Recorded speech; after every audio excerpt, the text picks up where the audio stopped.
the authority be tasked to put in place robust credit policies so as to ensure that any uncollected debtors or any uncollected debtors are followed up for better liquidity and implementation of planned projects.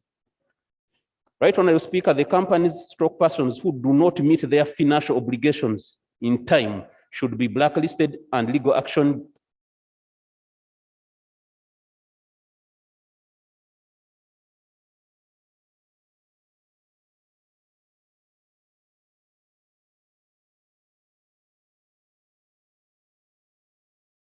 compensation for loss of business.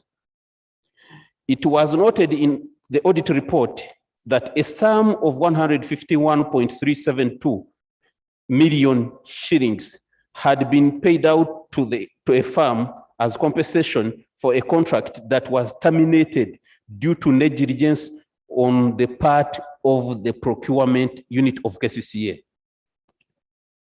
Right, Honorable Speaker, the committee observed that the procurement process initiating this project was started late and at the end of the financial year, and by the time the documentation went through the required approvals, the new financial year had already begun, and the funds had been earmarked to finance the project and been returned to the consolidated fund as required by law. I beg your pardon. That the funds that had been earmarked for the finance the project had been returned to the consolidated fund as required by the law. Compensation for undelivered goods or services is wasteful expenditure and affects service delivery. Right, Honorable Speaker, the committee on this one recommended that recovery of the funds and further investigation is made to ascertain the ownership of the company and establish whether there were any collusion. The officers who delayed the procurement process for this item should be held personally responsible for the financial loss, especially the accounting officer who authorized the process 2 weeks to the end of the financial year. Right, Honorable Speaker, another issue was on the District Land Board. Kampala District Land Board was and is not adequately facilitated to carry out its mandate. Whereas KCA is duly resourced with appropriate staff in the District Land Office, the District Land Board does not utilize the personnel in the discharge of its function. This has greatly affected KCA and has resulted into the following challenges, Madam Speaker. Allocation of the same piece of land to more than one individual, retrospective ground rent revisions, creation of plots in existing roads and carriageways, conversion of lease into freehold and changes of user. The committee was also concerned about the leasing of KCCA land by Uganda Land Commission without notification, stroke consent from KCCA management. This has partly contributed to cases of double allocation. It was also noted that Kampala District Land Board did not have updated list of their inventory of land. Right, Honorable Speaker, on this, the committee recommended that Kampala District Land Board should be adequately facilitated to operate independently from KCCA for better performance and in accordance with the law. Kampala District Land Board should put in place an updated inventory of land to avoid double allocations and should work in consultation with Uganda Land Commission. The committee recommends that KCCA, in brackets the Land Management Unit, does periodical reconciliations with the District Land Board to avoid irregular stroke double land allocations within the city. The next point was shortfall in government grant. The next issue. The authority estimated to receive shillings 118.409 billion as grants from the central government.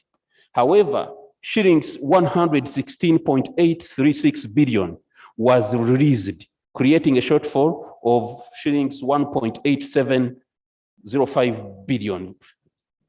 Management stated that it appealed to government to release all budgeted fund in order to fully implement the approved work plan. The observation was that the committee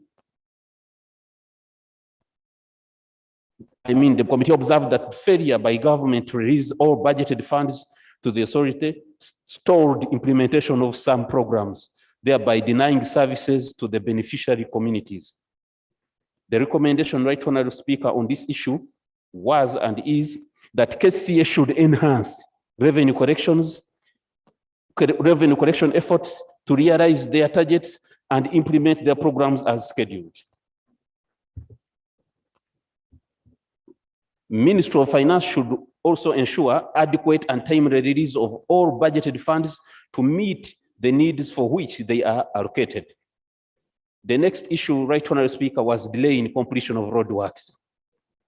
During the year under review, a sum of 189.685 million shillings was paid to the contractor for certified works on Umbogo Road, and 970.158 million shillings for upgrading of drainage black spots. The Auditor General reviewed that the documentation related to this payment, and the Auditor General reviewed the documentation related to this payment and noted that KCA entered into contractual obligations with a local construction firm to construct Umbogo Road, which is 2.08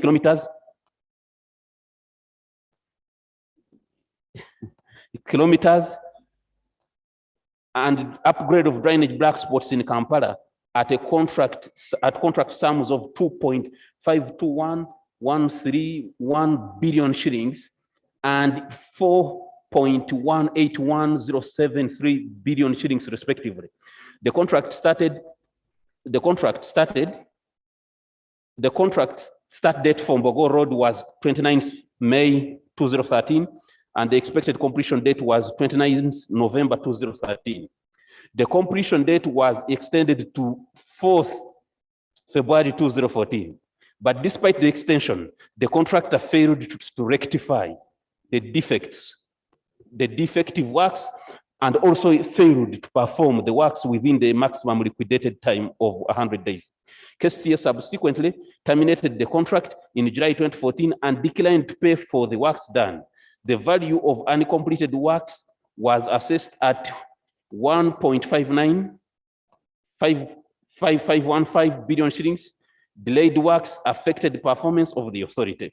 Observation, Madam Speaker, is that the committee observed that delayed works affected the performance of the authority. There was negligence on the part of the authority, as no proper due diligence was done before award of the contract. Management explained that despite the adequate supervision of the two projects, the contractor failed to deliver as expected, thus termination of the contracts. Further subsequent revealed that the adjudication process was undertaken but ended without agreement, and the issue is before the arbitrator. The recommendation, Madam Speaker, is that the accounting officer should ensure that there are mechanisms to expedite the outcome of the arbitration process. Management should always procure supervision consultants prior to commencement of works to enable time review of designs and thereby avoid delays in contract implementation and attend to cost overruns. Madam Speaker, on this issue of the Contracts Committee in KCCA, there is a lacuna in the KCCA Act. KCCA currently is facing a lacuna in the Act. This Parliament, some time back, repealed a provision that was catering for the Kampala State Council Contracts Committee. Now there is nothing like law that talks about how the Contracts Committee in the State Council can be formulated, who should be part of the Contracts Committee. That provision was repealed, and a gap was left, Madam Speaker. Members, contracts are just awarded by members who are selected by the Executive Director, and the same Executive Director assents to the contracts. So you can simply say that the executive director of KCA is the contracts committee. In case of any fault, we can fail to hold anybody accountable, Madam Speaker. Madam Speaker, another issue was failure to create a metropolitan police force. KCA has not formed a metropolitan police force for the capital city since inception, which is contrary to the KCA Act.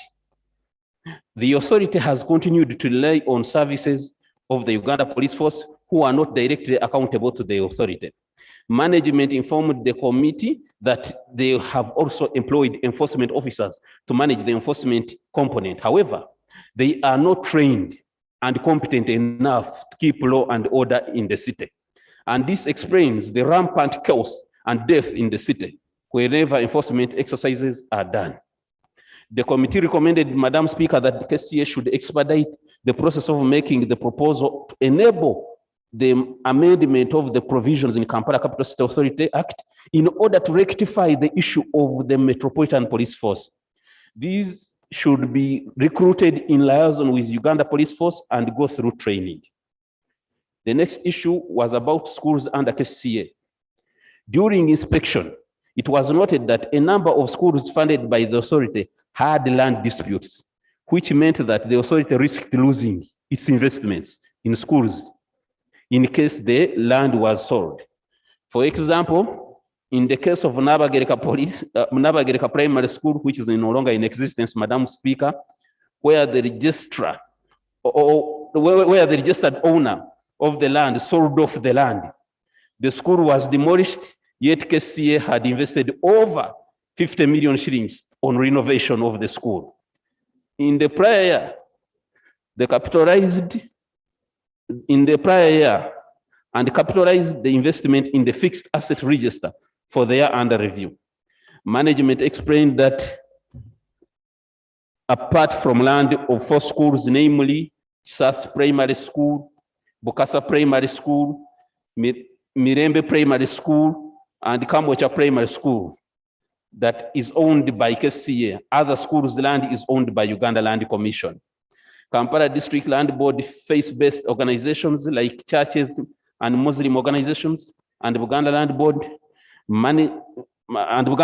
actually, that apart from those 4 schools, the rest of the schools are owned by those mentioned entities. Management further explained that KCA has been negotiating with the aforementioned. KCA has been negotiating with the aforementioned stakeholders to obtain lease or memoranda of understanding that can allow the authority to make long-term investments on the land and sustain service delivery in the city. The observation of the committee, Madam Speaker, was that with such disputes over land, the authority risks losing its investment in the schools. Other observations were as follows. The Kitebi Primary School lacked furniture in its school library. Namuongo Chigube's land had been encroached on by neighbors. Nakasero, Buganda Road, and Maxon Bay primary schools had a high number of pupils per classroom, and there is need for more classrooms. Naguru Katale Primary School lacked a school fence, safeguard school property. Kawempe Muslim Primary School was experiencing water shortages that affected school sanitation. The committee therefore recommended that management should continue liaising with the relevant stakeholders, including the Uganda Land Commission and the Ministry of Education, to ensure that school land and buildings are safeguarded.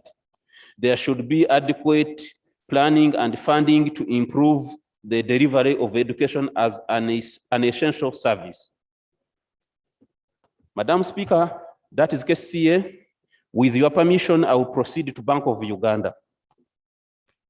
Bank of Uganda, the first issue was about payments from government accounts with insufficient funds. During the period under review, a deficit of 1.71351 billion shillings was noted in the Bank of Uganda because some of the MOFPED,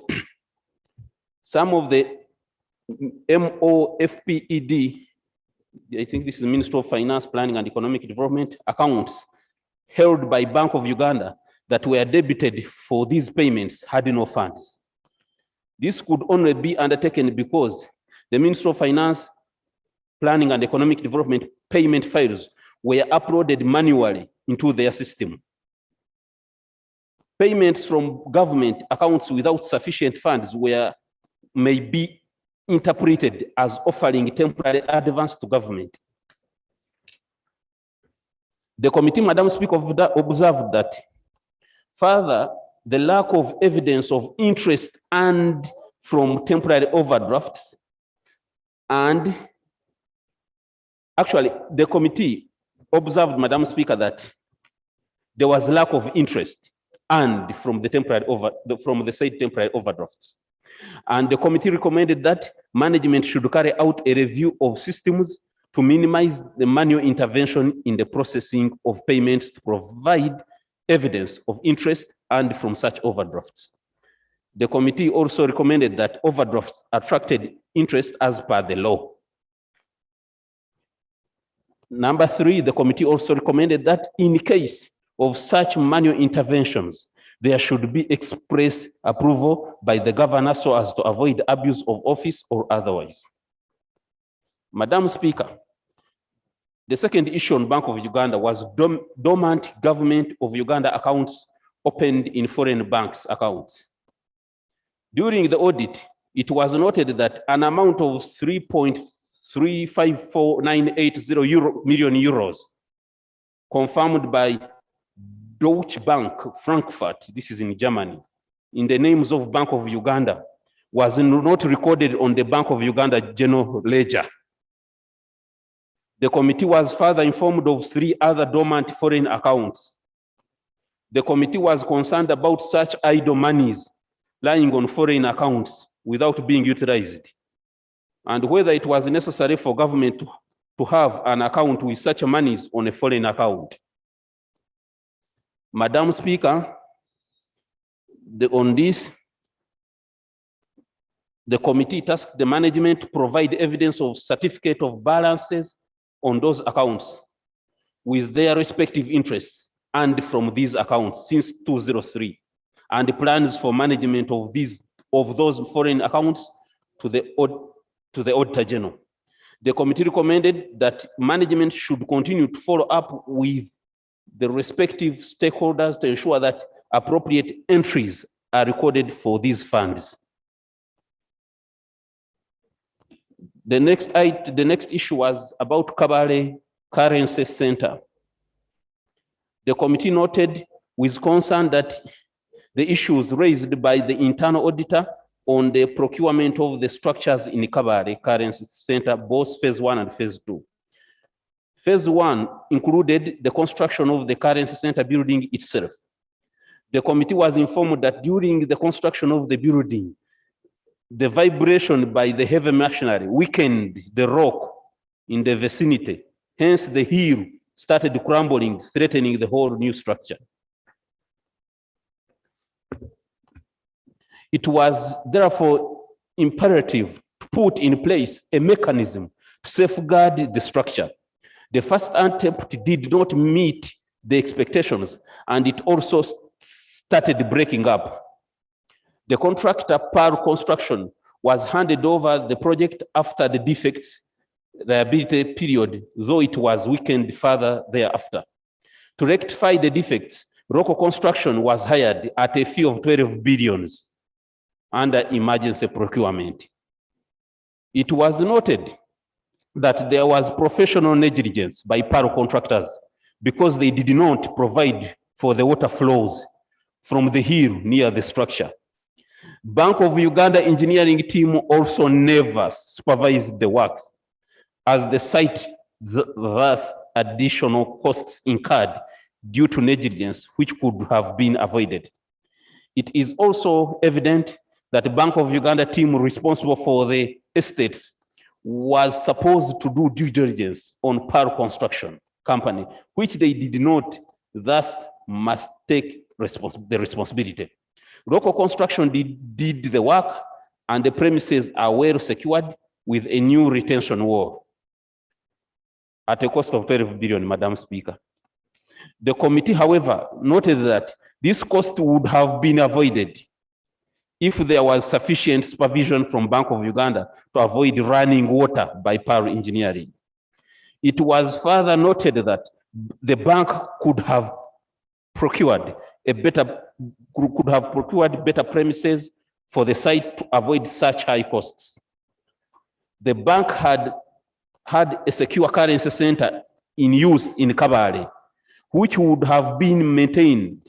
There was no need for such huge structure, which is heavily underutilized. Recommendations are: Bank of Uganda should take action against the contractor who did the shoulder work, with the view of recovering the extra funds incurred to rectify the same. The Bank of Uganda officials who did not supervise the work and left it to outsiders should also be disciplined accordingly. Pearl contractors should be blacklisted for any construction works with Bank of Uganda and other government agencies after consultations with PPDA. Management of Bank of Uganda should desist from extravagant expenditure on unnecessary ivory towers at the expense of government priorities. Madam Speaker, the next issue on Bank of Uganda is multiple network sessions allowed. It was noted that users are allowed multiple sessions on the network. IFS, CSD, and FERMS system, IE1, meaning that one user can sign in onto the network on more than one machine at the same time with the same ID and password, allowing multiple sessions on the networks. Using the same username and password may result into unauthorized access. Management explained that this was implemented at the network level. However, some applications would no longer function correctly, so it was reversed. This measure was to be implemented at application level for those applications that support the functionality by December 2015. The observation of the committee was that such multiple system access and unauthorized access increases the risk of security breaches on the network and unauthorized users gaining access to the network. The committee therefore recommended that multiple sessions on the network should be eliminated to avoid unauthorized access. This will reduce risk of security breach on the network. The committee further recommended that there should be regular systems audit trail to avoid such system errors, like on passwords, privileges, approval level, as well as access rights. Madam Speaker, the next and last issue on Bank of Uganda is delays in conversions of leasehold land into freehold land. It was noted, Madam Speaker, that the bank had ceased the amortization of leasehold land as it had commenced the conversion of leasehold land into freehold land. However, the conversion of the land to freehold had not been completed. The committee noted with concern, holding land as leasehold means holding land for a limited period of time. And if it is renewed, it can be done on different conditions. Thus, Bank of Uganda risks losing its properties. The committee observed that a mere search of lands belonging to Bank of Uganda, the instruction was given to the external lawyers. On a mere search, instructions were given to external lawyers. Yet the legal directorate had 9 practicing advocates who could do the work. This is a cost which should have been avoided. This exorbitant external legal cost,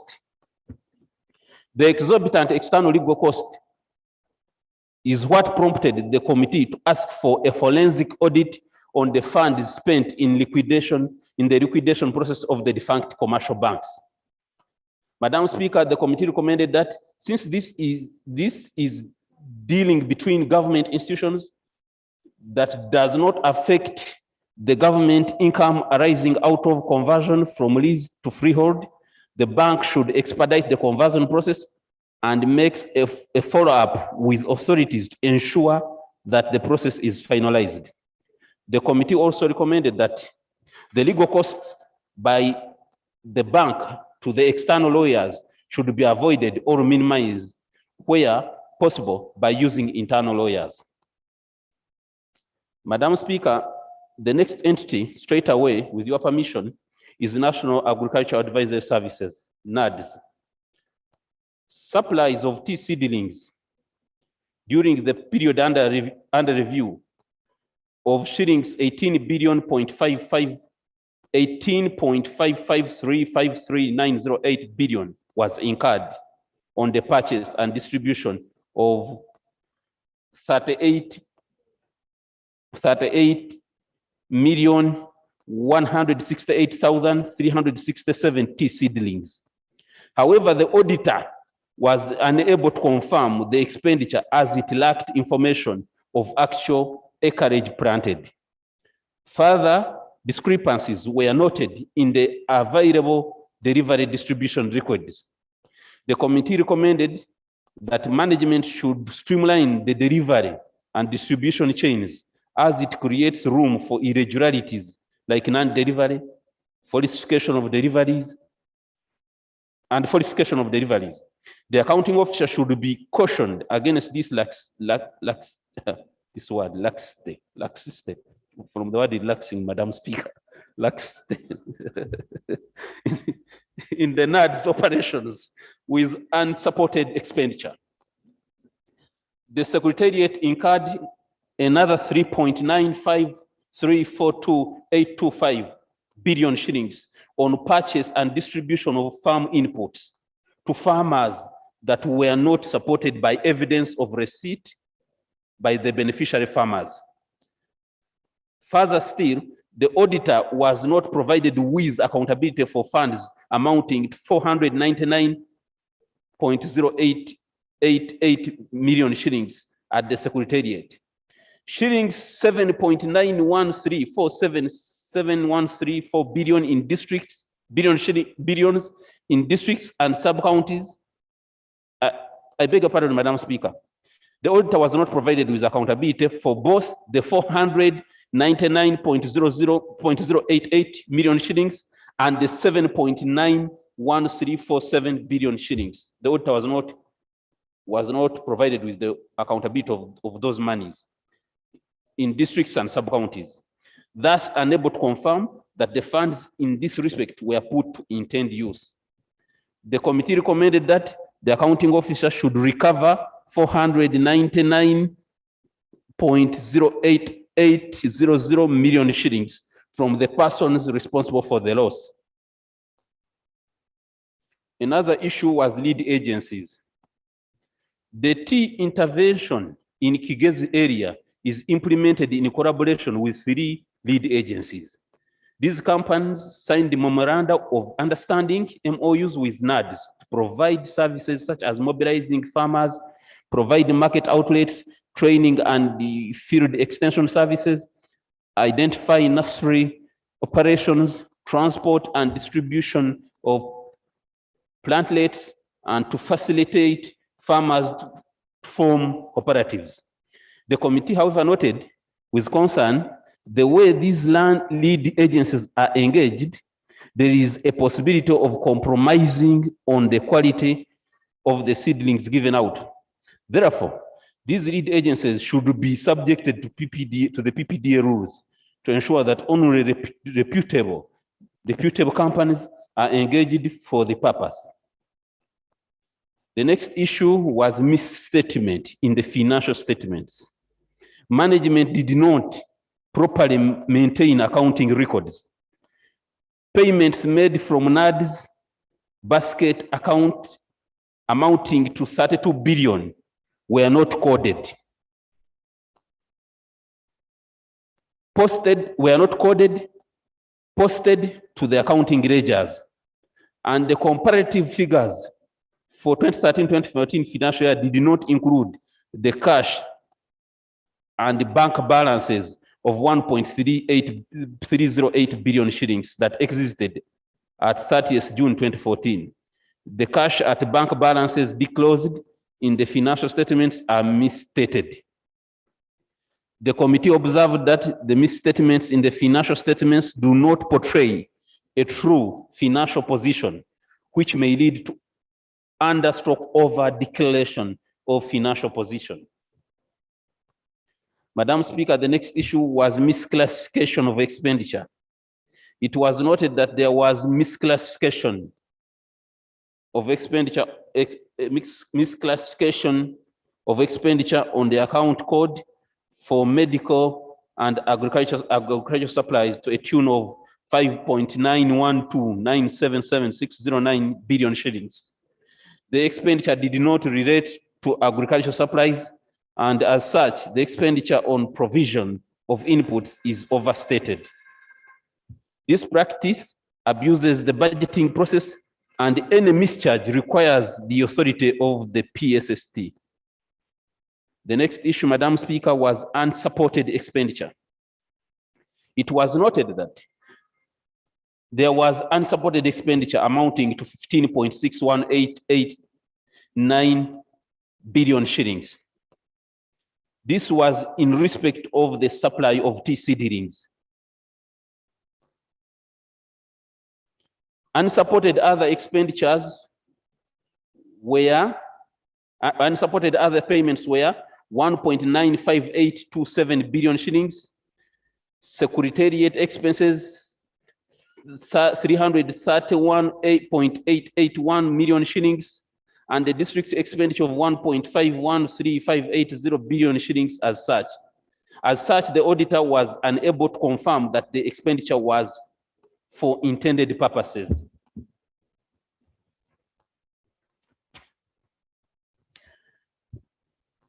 Madam Speaker, the next issue was on the relationship between NADS and Operation Wealth Creation.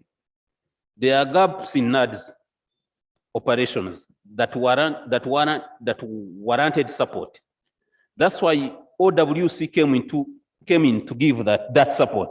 However, the operations of OWC are not linked to the NADS, to those of NADS, to the NADS Act, and their budget is not clearly linked to any vote. The committee observed that amendments to the NADS Act should have been made to incorporate OWC operations.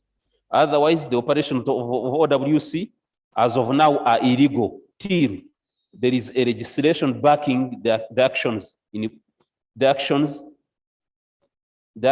put in place. The committee therefore recommends that NADS Act should be amended if OWC operations are to be legally binding. The next issue, Madam Speaker, is wastage and negligence of tea seedlings. An inspection of various farmers' gardens revealed that tea plantations were not properly maintained, contrary to proven scientific maintenance models. And in some cases, some big sections of the tea plantations required gaps filling, but this had not been carried out by the time of the inspections. Furthermore, an inspection of various farmer gardens revealed several acreage of grown up tea plantations which had not been plaqued, and tea sold contrary to the objectives of the interventions that are meant to benefit farmers by improving household incomes through the OWC model. The committee observed that the district local government, together with other beneficiaries, might not have benefited from that tea as a result of not selling the tea leaves. Continuous supply of tea seedlings without subsequent sales is a wastage of government resources. The committee recommended that there should be adequate supervision of farming practices by NADS and local government. Madam Speaker, with your permission, The next entity is NITAU. The first issue under NITAU was mischarge. The audit report noted that a review of the NITAU Treasury single account cash book revealed that an entity charged the wrong expenditure codes to a tune of 94.045420 million shillings. This practice undermined the importance of the budgeting process as well as intentions of the appropriation authority and leads to misleading reporting. Management explained that this was due to the fact that some account codes were not allocated sufficient funds during the budgeting process, and non-utilization of funds and the non-utilization of non-revenue tax, and the non-utilization of non-tax revenues. Management further stated that the budgeting process has since then been streamlined, starting with financial year 2015-2016 in accordance with the new Public Financial Management Act of 2015 to ensure that correct codes are used during the budgeting. Budget workshops have also been held to sensitize staff on the budgeting process and the provisions of the Public Financial Management Act of 2015. Observations: the committee observed that permissions to carry out the mischarge was not sought from the PSST, and the board too was not involved in the process. It was thus concluded that the accounting officer acted on his own in authorization the mischarge, which is illegal. The committee further observed that NITAU board and the Minister of Information did not take any serious disciplinary action against the executive director for carrying out the mischarge without consulting the board. Madam Speaker, the recommendation of the committee was and is that the executive director, Mr. Saka James, who is also the accounting officer, should refund the mischarge funds to the respective accounts. The committee further recommends that the board of NITAU should take disciplinary action against staff if there is a repetition of this nature. The next issue under NITAU is commercialization of national backbone infrastructure and supported payments to Soliton. Soliton is the company, is the contractor, I think. The audit report noted that the provision of the contract between NITAU and Soliton requires that revenue is effected after submissions and review of the revenue collection and certificate issued. The report also stated that the review of the dollar account opened for collection and banking revealed an offset of $169,000 US. There were no reconciliations made and formal clearance from NITAU to effect such transaction. These unauthorized transactions to ensure that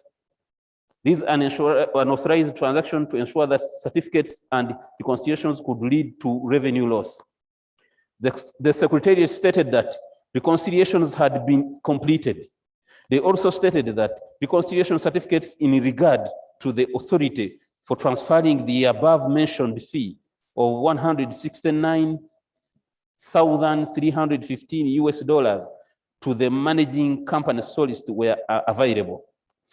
The recommendation of the committee is that review and reconciliations be made between NITAU and the Office of the Auditor General, and the reconciliation certificate be presented. Requisition invoices of all the monies and present percentage agreements between NITAU and Soliton Termec Limited also be reviewed. The next issue, Madam Speaker, is delayed signing of a revised contract between NITAU and MS Soliton Termec Limited. The audit report revealed that NITAU entered into an agreement with MS Soliton Termec Limited for the commercialization of the NBI and the EGI, the revenue generated was to be shared on a 50% basis between the provider and the client. The contract also stipulated that the client had to notify the provider for its failure to meet the minimum revenue collection, discuss the provider's report on failure, and institute measures to improve the provider's performance. The client, NITAU, would then give the provider 12 months to improve on agreed measures and later terminate the contract at no cost upon failure to achieve the agreed measures. A review of the collections revealed that the year under review, this is 2015-2016, had brought in the highest contribution. This had brought in the highest contribution this far of 8.63552167 billion shillings, representing 10% of the project revenue. Being the fourth year of implementation, the delay in signing a revised contract with the service provider affected the authority's budget, performance, and rendered achievements of the strategic objectives of the entity difficult. Management of NITAU informed the committee that the contract between NITAU and MS Sultan Termic Limited had been finalized after being cleared by the Solicitor General. Madam Speaker, the committee observed that Ministry of ICT gave in its recommendations in writing for a contract extension of 4 to 5 years. This directive was, however, disregarded by the board of NITAU, who extended the contract by 10 years. Yet the extension was supposed to be based on performance, and it was evident that their performance was not satisfactory. The committee also observed that there is no inadequate monitoring strategy by NITAU of the Sultan Termic Limited activities. The committee further observes that contracts with private consumers of the NITAU service were done solely with Sultan Termic Limited, and thus NITAU has limited control over these dealings. The committee also noted that there was concealment of information to the Solicitor General on the time that was stipulated in the strategic plan from the ministry, and also the requirements of the performance that misled the Solicitor General to approve the extension for 10 years, which could have been deliberate. The committee further observes that there are no clauses for legal redress against Sultan Termic Limited by NITAU. This makes it difficult for recoveries in case of default. The committee therefore recommended that the contracts between Sultan Termic Limited and private consumers be reviewed to give NITAU authority over these contracts. The committee also recommended that the extension for the commercialization contract between NITAU and Sultan Termic Limited be reviewed with the guidance of the Solicitor General after full disclosure of information on the performance and strategic plan from the ministry in that regard. The next entity, Madam Speaker, with your permission, is the National Council for Sports. Madam Speaker, National Council of Sports is responsible for the development and maintaining of sports in the country, where Akibwa Stadium is part of their mandate. The project was given funds, Uganda shillings 1.2 billion, for the construction of Akibwa Stadium in Irira district. However, the committee noted that there is little development to show, given the funds advanced through the Ministry of Education and Sports. The committee was informed that funds were sent directly to Irira district local government to implement the project.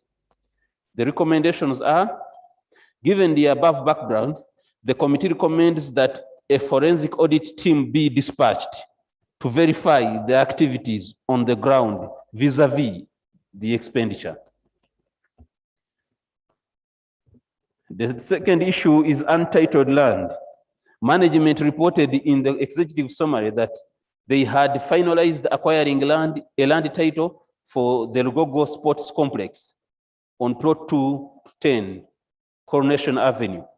However, review of the valuation report revealed that the upper plots, plot 10, plot 12, plot 14, plot 66, plot 68, measuring 9.163 square meters and valued at 2.59354,500 billion shillings, with the developments thereon lie outside the boundaries of the title acquired by National Council of Sports.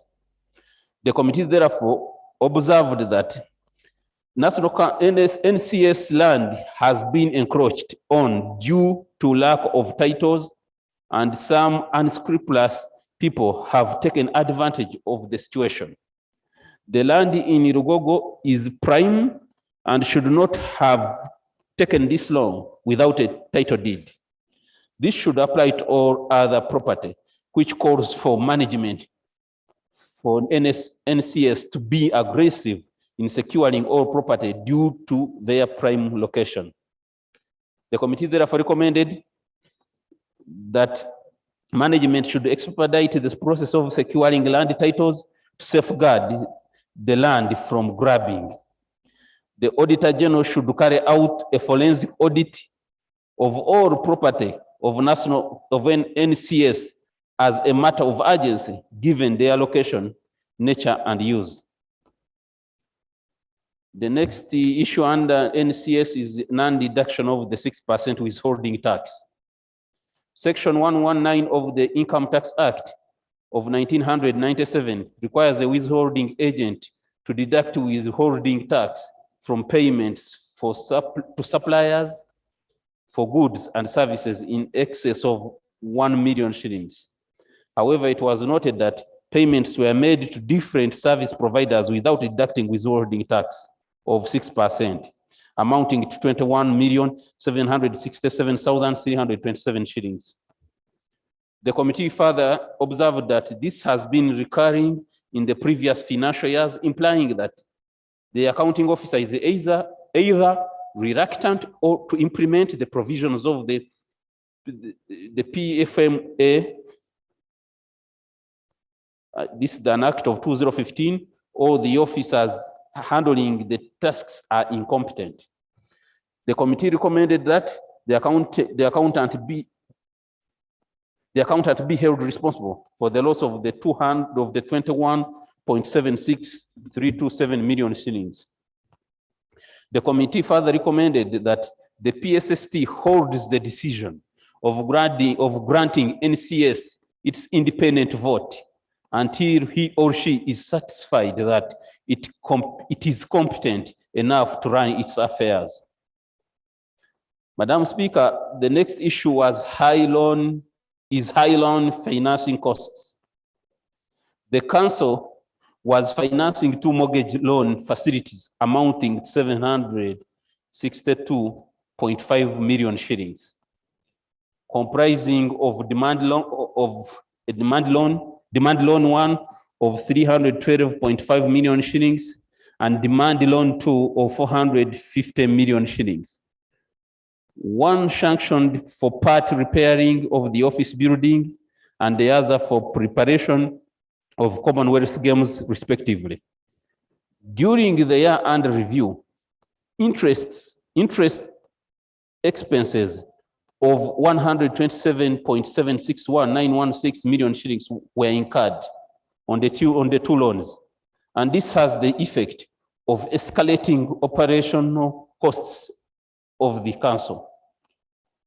The committee observed that borrowing of these loans were sanctioned by the Minister of Sports and giving the land title as security of the land belonging to government, contrary to the requirement of the law.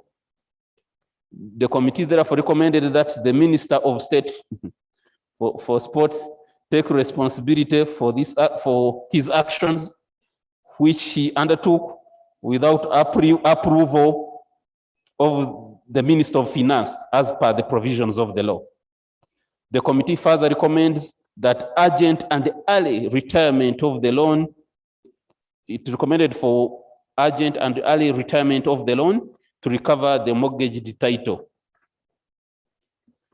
Madam Speaker and members, that is the report of the audited selected statutory corporations for financial year 2013-2014, financial year 2015-2016. And it's my prayer that this report be adopted in its entirety. Madam Speaker, I beg to move. Thank you very much, Honorable Chair and members of the committee, our Public Accounts Committee, statutory authorities, and state enterprises for all that work done over those 4 financial years. Our members, a few comments on Bodur, Sewungu, Sechikubo, Timzigu, and Otieno. Okay, let's have just those few. Thank you very much, Madam Speaker. Okay. I would like to thank the chairman and members of committee of COSASE for this report. Given that the years they are processing has been a while ago, I want to make some brief comments. First, before I forget, Madam Speaker, I would suggest that the chairman accepts that we amend some of the recommendations to include the time frame, because some of the recommendations have left without any clear time frame. I think a period of between 3 to 6 months after the adoption should be good enough for government to take action. Secondly, Madam Speaker, I observe that in the report, there are some information that appears to be stale now. For example, the accounting officer at NITA has now changed, and it will be very difficult for the board to take action. So, Madam Speaker, having a reflection on what we did yesterday, I think in future we might have to suggest that if the report of the auditor is not processed within 6 months, then it should be brought back to the House and it's adopted, so that the recommendations by the Auditor General can be taken forward. Nevertheless, Madam Speaker, I've picked one item, the issue of Akibwa Stadium in Lira. Of course, 1.2 billion that was allocated then cannot construct a stadium. But the information we had from the ground was that this money was advanced to Lira District Local Government. It is surprising to see from here that the amount is 1.2 billion and Lira District Local Government only acknowledges 600 million, half of that. It would have been very important if the committee had updated itself on the progress on this work. Madam Speaker, nevertheless, I welcome the recommendation for a forensic audit, because this has been a problem to the entire sports fraternity in Lango sub-region. Lastly, Madam Speaker, on the issue of mischarge, unsupported expenditures, wasteful expenditures, and receivables by KCCA, this money should be around. I found the recommendation of the committee very weak, because these are the monies that we see coming up in apartments, coming up in businesses around. The committee should have recommended for full recovery of these amounts of money. And in future, entities that are very lazy like KCCA, to collect what is due to them, this parliament should reduce appropriation by that same amount to those entities. For example, KCCA refused to collect 53 billion. If it were possible, we should actually reduce appropriation to KCCA by 53 billion, so that in the next financial years, they take care. I want to thank you very much, Madam Speaker. Thank you, Honorable Sewungu. Sewungu, then Nandara, then Sechikubo Otieno, Senyonga, and Kaunda.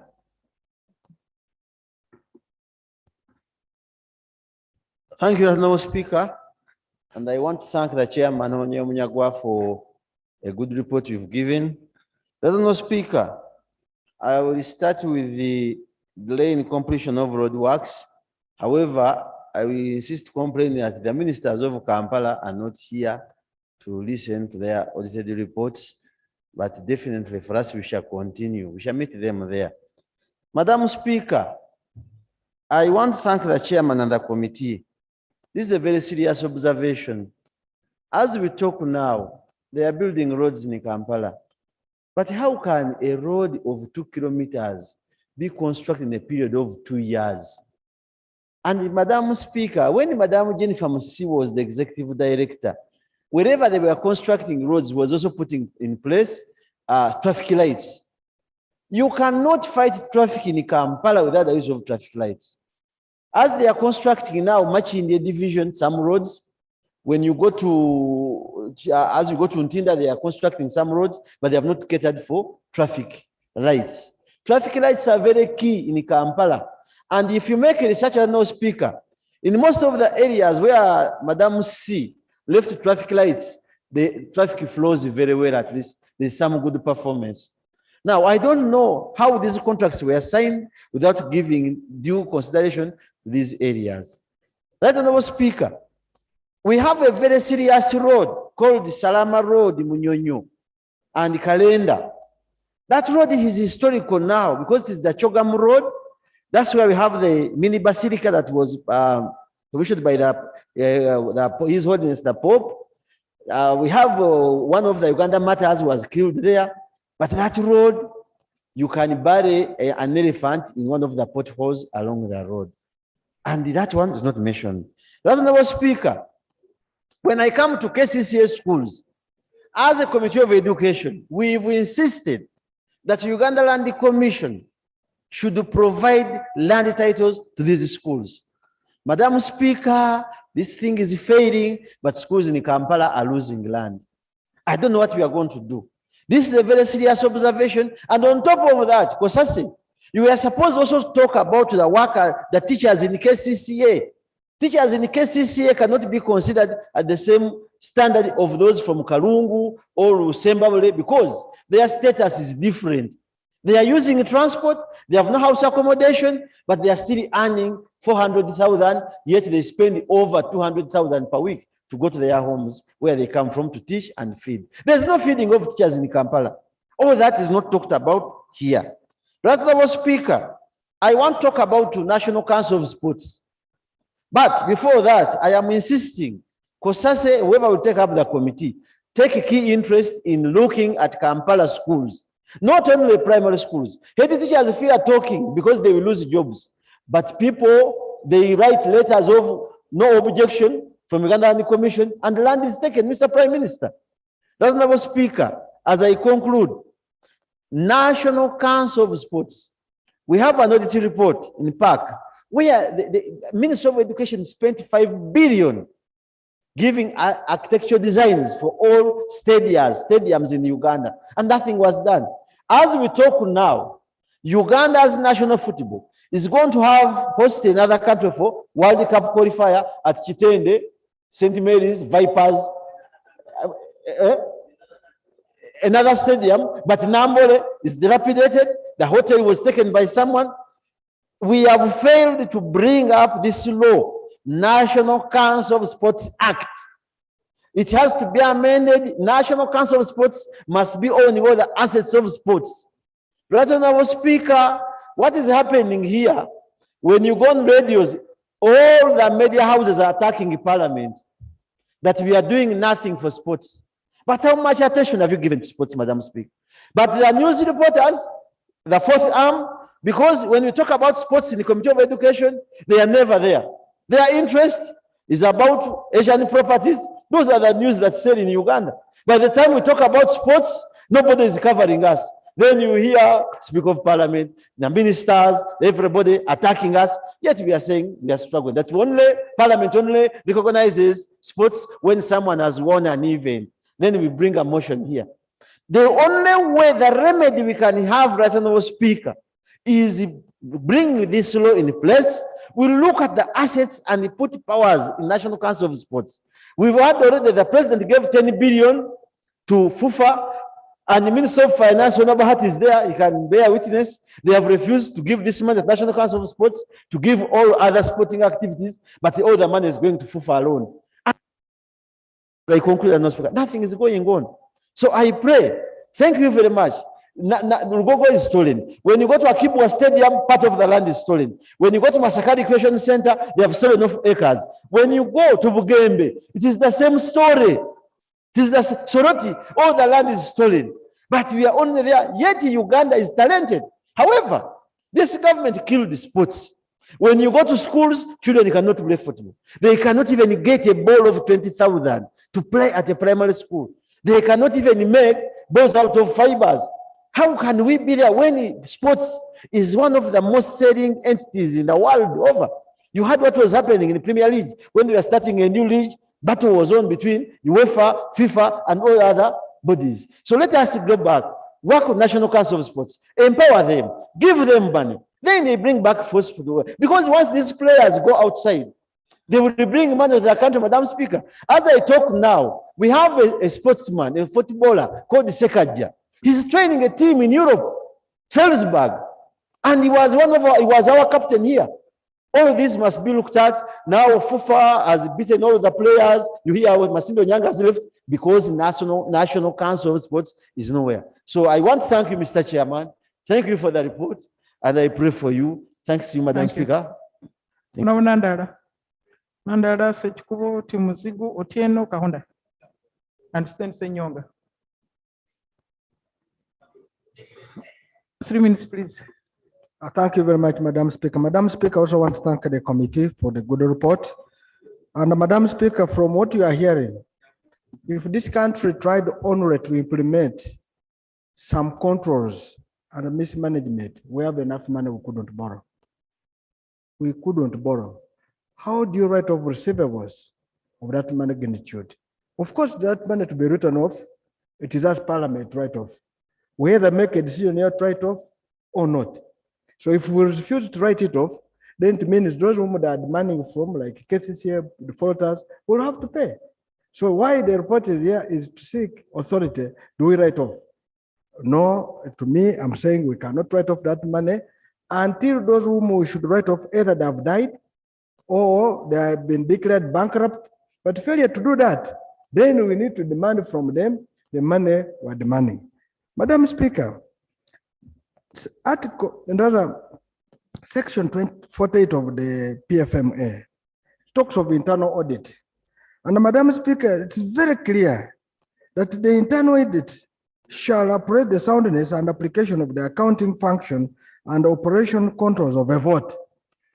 It shall also evaluate the effectiveness and contribute to the improvement of risk management process of a vote, and shall provide assurance on the efficiency and effectiveness of the economy in administration of the programs and operation of a vote. That means by the time issues go wrong in an entity, the internal auditor should have raised a red flag.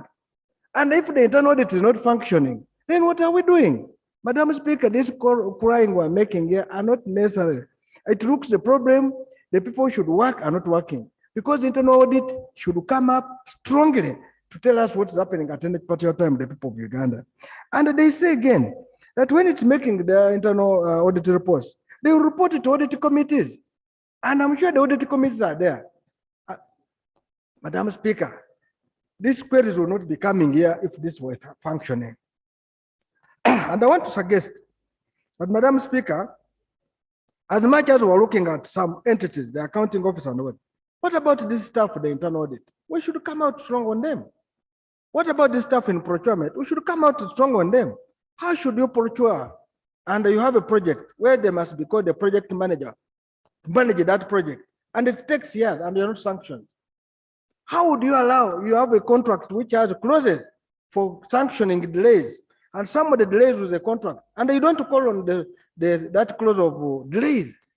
And yet, if for us, we don't pay as government, the people of Uganda, the people go to court, we pay interest, we pay damages, we mention it. What if they make conclude just okay? Let's conclude. Yeah, thank you very much. My concluding remarks are this. Madam Speaker, committees of parliament work for parliament. I am happy from what Honorable Munyaga represented. Yesterday, you saw a report from Kosase. If you carry out one investigation, it can take a long time. And that's where we want to go. That there are times where we will need as a parliament to take decisions on some of these reports. And there is nothing wrong or criminal to adopt the Auditor General's report and say, as parliament, we agree that what Auditor General has raised should be implemented. And that's why I want to go to the law and show you where it is. Under this article of ours, of the Constitution, Article 93, it says, Parliament shall appoint committees necessary for efficient discharge of its functions. And of course, the second one is about rule, but number 3 is the best, clause 3. In the exercise of their functions under this article, committees of Parliament may call any minister or any person holding public office and private individuals to submit memoranda or appear before them to give evidence. So this issue of saying everybody must appear is not necessary. From this, it means even the memoranda is enough. And what we can say that from what we have received from those entities, their responses, from the inquiries of the Auditor General, we can decide here that we have adopted the report of the Auditor General and his recommendation, and we want Minister of Finance to issue a treasury memorandum within the prescribed time. Madam Speaker, it is possible. And I want to propose that at the end, I'm going to move that we adopt all the reports of the Auditor General for Kosase local government from which are outstanding up to date, so that they go and be worked on by Ministry of Finance. I thank you. Thank you very much. Is that at the end of this sitting or when we are closing Parliament? Honorable Nandala, when do you propose to move that motion? When Parliament is being prorogued? I am going to move this process until when we finish this debate. Now I'll move it, Madam Speaker. Let's hear from Yes. Sechikubo. Thank you. Sechikubo, then Tumuzigu, Otieno, and Kahonda, and then Senyor. Thank you very much, Right Honorable Speaker. And I would like to thank the chairman and the committee for the report. Right Honorable Speaker and members, this report is more or less a mirror about the goings on in the country. But particularly, there are 3 disturbing areas I would like to comment on. Right Honorable Speaker, the question of education. Right Honorable Speaker, you remember I moved a motion for government to halt the demolition of Nabagereka Primary School, and you are the one in chair. Honorable members, Parliament did its best and made resolutions to government. What happened? We even visited the site. Nabagereka is no more. Shimon is no more. Mention them. Right Honorable Speaker, I've heard that KCCA only has 4 public schools on its name and records. And that is Chisasi, Bukasa, Kamoch, and another one. What happens to the rest of the schools of our children? What has happened to this country, Right Honorable Speaker? The other day, the president was reported in the press that NRM had a difficult time in the last election because of the discarded population. And these are the discarded people, the discarded Ugandans. We deny them the right to education. We deny them an opportunity for equity and equality. In the canons and the principles of economics, education is one of the instruments for bridging income inequality in the country, where even the children of the poor could aspire, have their heights, and be able to be useful Ugandans from poor backgrounds. And I bet if you are to scrutinize the entire front bench of ministers, none of them can tell you that they did not have a checkered background. They are strugglers. And one of the ladders they used was education, right from the president of this country. But now, if we are the ones in power, and we don't take cognizance of the role education plays in the lives of our children, the future of the generations, Right Honorable Speaker, we shall be with an angry population, with a discarded population, the one that is left at the mercy of nature. So it's very disturbing that this is still going on. Right Honorable Speaker, when they talk about sports, it is interesting, members, that when we had the magnificent Nambole Stadium and Nachivubo, we thought the country would prioritize its sports.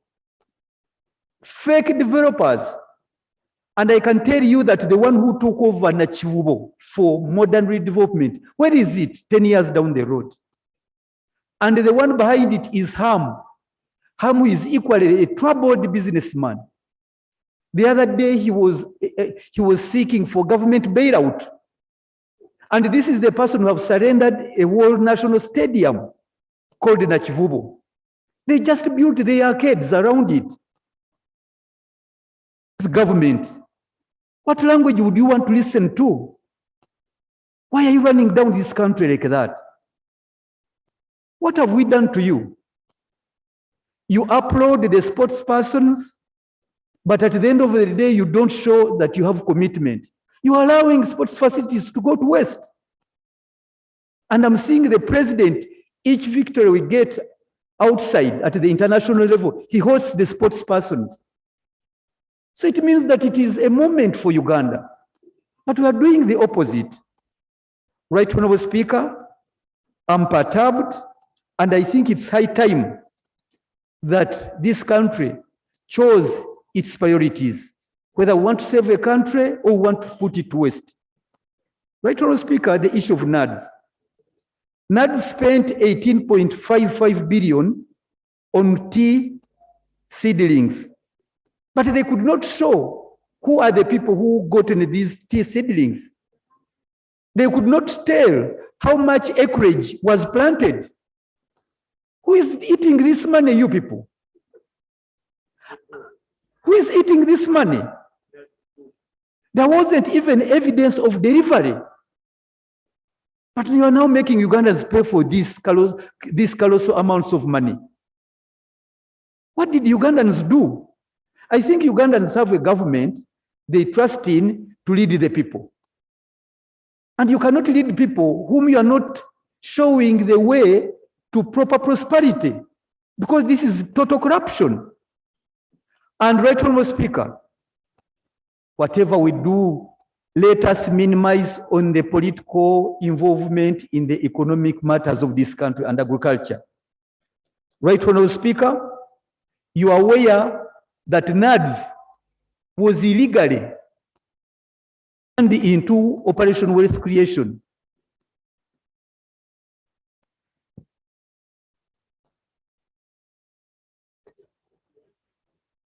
But to make matters worse, I do not know many technical people in Operation Wealth Creation, but I know that the Deputy Director, Operation Wealth Creation, is none other than Miss Sylvia Awori, a beauty pageant, someone who specializes in beauty competitions.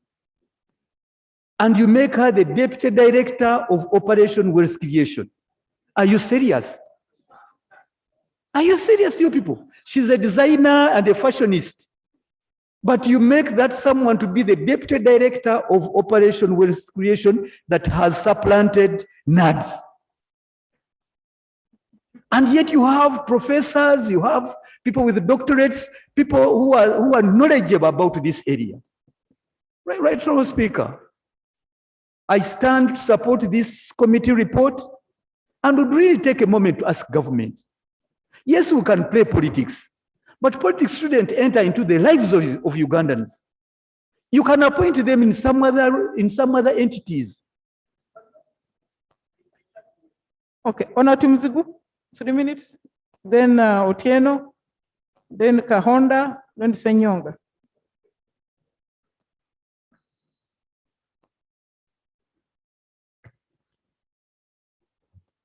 Thank you, Madam Speaker.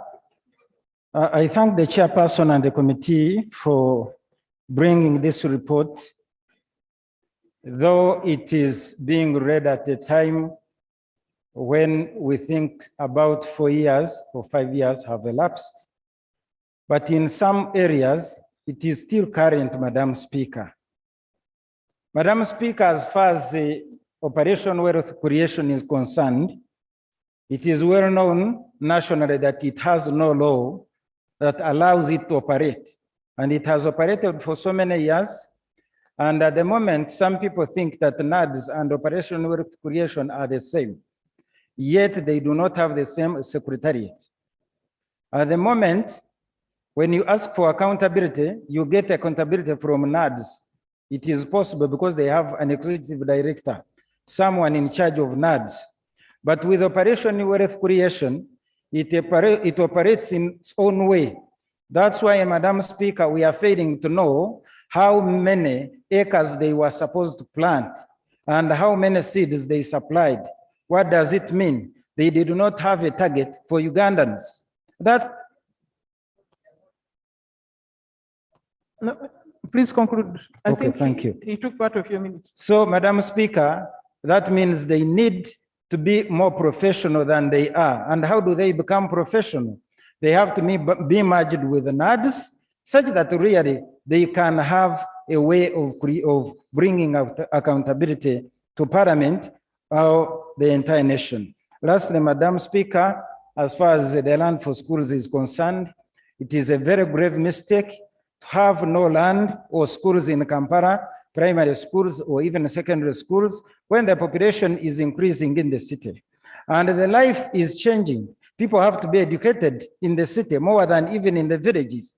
That means if they do not get education, we shall have a very difficult city, and all people who will get educated from villages will come to Kampala and suffer. We need to have well-being for children, well-being for teachers, and the only way to create that well-being is to have land protected and have even more schools. I fear the government will need even to buy more land and build more schools when they have given away our land, and it will be so expensive. So before we go to that end, we need to capture the situation when it is still manageable. Thank you, Madam Speaker. Thank you, Honorable Otieno. Otieno, Kahonda, Senyonga. Then I'll get the Minister of Finance.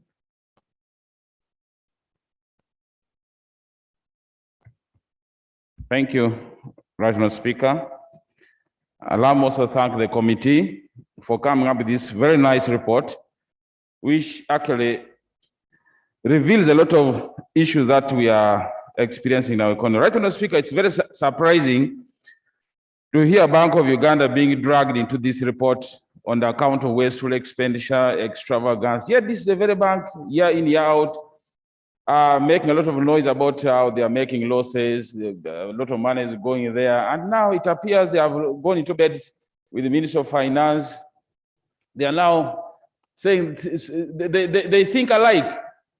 Several times, right, Honourable Speaker, you'll hear finance complaining how Bank of Uganda has become very expensive in managing the expenditures of government, and they need a lot of money. Actually, this budget we are now grappling with, a lot of money is going to Bank of Uganda, going to Ministry of Finance, just to fund the extravagance and the wastefulness of Bank of Uganda, which has been very well brought out by this report. So I want to thank the committee for exposing this, and I pray that Honourable Minister, people in charge of finance, please help us save this country from the extravagance, the wastefulness of Ministry of Finance, unless it's also another way of channeling money through Bank of Uganda.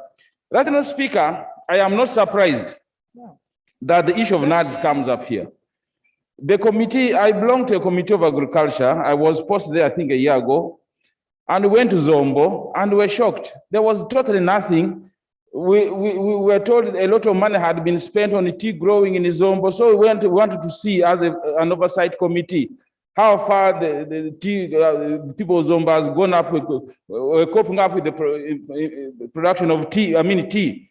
Honourable Speaker, we were shocked to find nothing on the ground. The people were very bitter.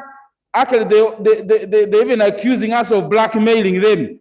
So they told us, please, next time you come back here, don't tell us about tea. Now, right now, Speaker, what has been surprising, and I want to thank Honorable, my friend from, I was shocked because when we started interrogating this issue of tea leaves, the tea growing under NADS and Operation Wealth Creation, I was shocked because we were told to go and meet this Sylvia Ward. Me personally, I refused to go there. Sylvia Ward, I knew her as somebody in the entertainment industry. Now they are the ones telling us she was in charge of tea in Zombo and so on. Right, Mr. Speaker, I refused. Even when she came, when we were investigating this issue of tea, she came to the parliament leading a team of soldiers. What? I said, I looked at her, right, Mr. Speaker, out of just a moment. I simply walked out, but that shows you the challenge, the problem you're having in this country, right now, Speaker. You have got Ugandans who can manage our affairs, but people in charge take things it's just a joking matter, right now, Speaker. Now, right now, Speaker, for me, when I look at the issues concerning some of our playgrounds, it's very surprising. If you look at all playgrounds all over the country, they are not there. They have been grabbed by developers. But it is even shocking that even when you come to Lugogo here, how can somebody fail to know that the prime land he's managing is not part of his land titles outside land? How can it be? This must be high-level connivance.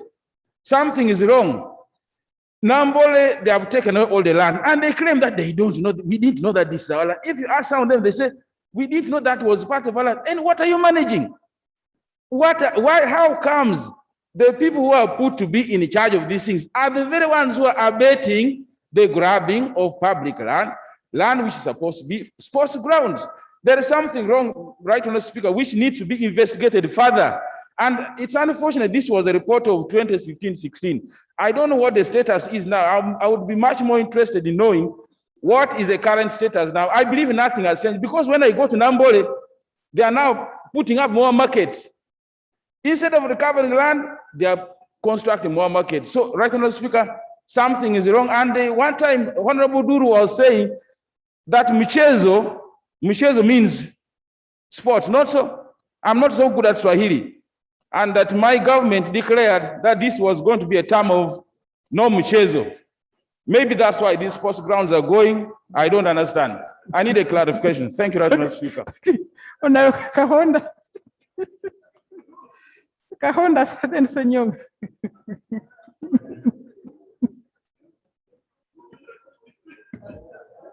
Madam Speaker, I want to thank the chair of the committee for raising up serious issues. Madam Speaker, last year, in 2019, I was in my constituency carrying out oversight role as an MP. And a tipper lorry was moving around the constituency distributing coffee seedlings. Just distributing, not knowing whom to give. They were just moving around. Madam Speaker, I had to intervene, called the RDC, and we stopped and chased away the so-called supplier of NADS. Madam Speaker, I don't think that we should move this way. And whenever the president goes, he is happy calling out the coordinators of Operation Wealth Creation, tell us, how have we performed? How many seedlings have we distributed? And then you find officers saying so many millions of seedlings, and then he is happy that the Operation Wealth Creation has worked. Madam Speaker, if we are to go this way, we shall not help this country. We should look at the impact of the project. We should look at the impact of the program like Operation Wealth Creation vis-a-vis NADS. Madam Speaker, regarding sports, I want to applaud our country sportsmen and women for raising Uganda's flag high. We are proud of them. And the president too is proud of them. But when it comes to facilitating the sector, they are given a peanut. We are now in the budgeting process. Madam Speaker, we are supposed to host sports. But when you look at our playgrounds, When you look at Nambore, that was rejected. Nachivoho is in the city center and it's not yet finished. You look at a private pitch that had been allowed with difficulties also because there is no road network. And the Minister of Finance and the government, they are not prioritizing this sector. We are only proud to say, Chiprotichi, you are welcome, we are proud of you, and we pose for photos. We should go beyond that. And Madam Speaker, finally, regarding the recommendations of the committee, especially on the accounting officers and other officers that embezzle these funds, we are, as a country, we are seen almost to be promoting corruption. I can't imagine the committee, the whole parliament adopting the report with the recommendation. Please conclude. Regarding the embezzlement of government funds, that someone should be held responsible and should be prosecuted, but the following year, you see the Minister of Finance reappointing the same person to the same portfolio. And also, to make matters worse, you find some of those officers are elevated to head authorities, are elevated to the ministerial posts, and as Parliament, we also go ahead and approve them. Madam Speaker, I think it's high time, as Parliament, we should help this country by emphasizing on the recommendations of the committee. Once the report is approved, then the executive should emphasize, should make sure that those recommendations are implemented. I thank you, Right Honorable Speaker. Thank you, Honorable Senyonga. Then Honorable Bahati.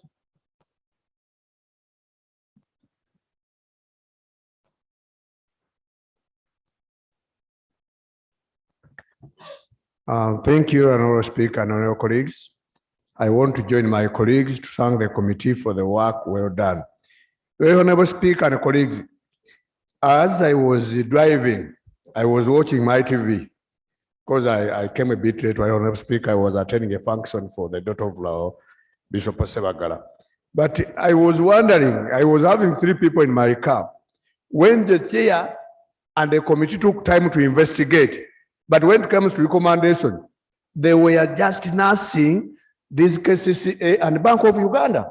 Someone was asking me, is that not giving them more plans to steal? How can Bank of Uganda open up a dormant account in a foreign country for years and the people are not taken to court? The recommendation should be dead to jail, because that money, the intention is to steal that money. They are keeping, now this parliament is going to go away, they wait for another one to come, and then they eat the money. Their time for investigations should also come up with very tight recommendation.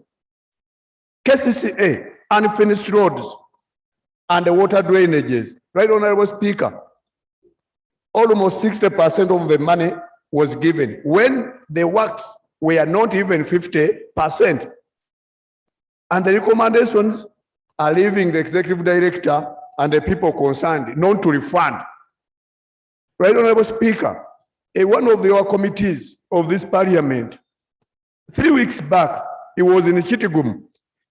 Now all the roads they are being redone again, because that was our recommendation, that all the roads be redone again, either from the cow's salary or the engineer, because money was directed stolen. And now they are doing the work again. For us, we don't know where they will get the money, because out of that money, certain percentage goes to individuals. So let them refund and do the work. But the recommendation for KCCA, as I was driving, I heard that, the executive director selects a few of the technical people and they work at the contracts committee. And at the end of that day, they award committees to their own people or themselves, creating companies. So that's still a challenge. We should come up with more tight recommendations. So I support the honorable who is coming up with a motion that even people should refund, because now we are like doing a post-mortem. Our term is ending. What will happen? This report is coming. The new team will not go to make serious follow-up. They are going to start their own journey, and this will be left to die a natural death. So, Right Honorable Speaker, I thank the committee, but more recommendations should be attached so that they can bite for the good of this country. I thank you. Minister, Honorable, you want to speak on this? Or no? Because that's a report? Okay, Minister of Housing, and then Minister for Finance.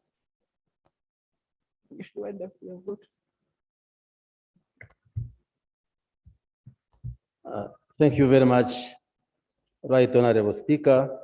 I also want to add my voice to thank the chairperson of the committee and the members for a very good report, which has been well presented this evening. And to thank the members of the committee for the effort in the fight against corruption. This government pursues a policy of zero tolerance to corruption. And therefore, the recommendations which have been given to us by the committee will be taken seriously. And I'm also of the view that whoever has been named in the report who should account should actually account. And the good thing we have the Right Honorable Prime Minister here with us. And therefore, the report should be taken seriously by government, and all those found culpable should be investigated and disciplined if they have mismanaged government resources. I wanted to comment on the tea program. I come from an area where this tea program has been implemented in Chigezi, and I agree there were issues and irregularities. Speaking as a member of parliament for Chinchiz East, I had my own misgivings, and where there were areas of corruption, I took them on. But I can tell you, Madam Speaker, it's not easy. There are 2 court cases which are hanging over my head because of my involvement in the fight against corruption in the tea program in Chigezi. At one point, I even referred the matter to the IGG, and the IGG said, this is a private matter. And I said, these are resources appropriated by government, by parliament, through NADS. How do you reduce them to a private matter? So it's not easy, Madam Speaker, as we do our work as members of parliament. But I want to thank the committee for raising all these issues, and they should be pursued to their logical conclusion. Finally, the issues of land which are being raised, I just want to provide information as a minister from the Ministry of Lands, Housing and Urban Development that we are developing an inventory of government land. Because when we went into the ministry, we found government didn't know where its land is in most parts of the country. And working together with the Uganda Land Commission and the district local governments, we have constructed a land inventory, which we are concluding, so that we know where government land. Yes. So that we know where the land which is owned by government is in all corners of the country. And we have an advanced inventory now.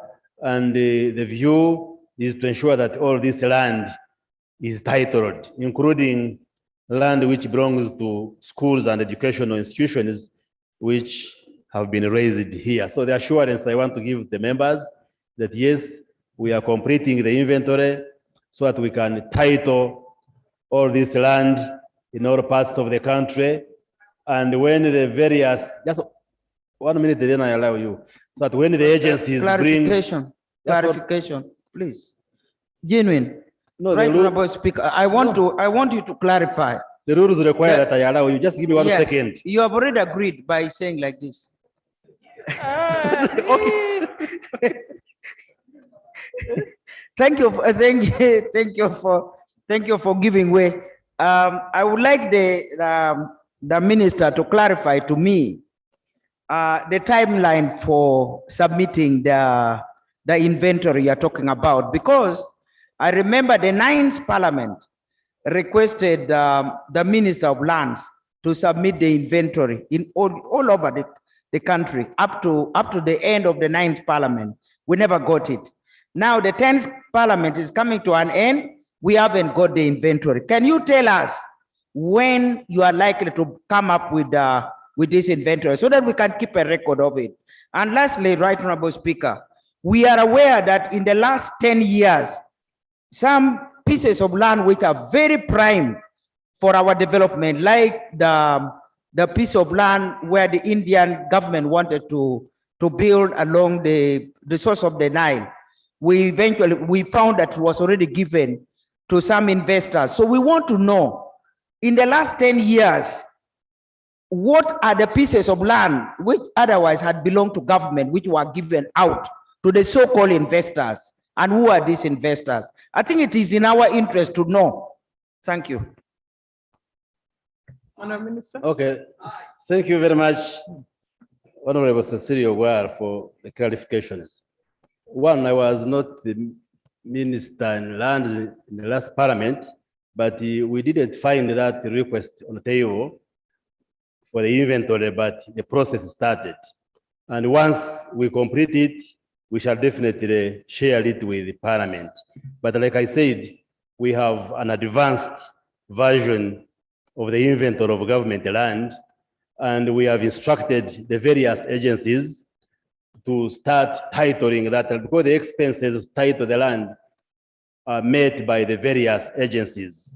And therefore, we want to appeal to this House that when the various government departments and agencies bring their budgets to help them title this land, we should support them so that the government land, wherever it is titled and protected. But once the inventory is completed, we shall definitely table it in Parliament and share it.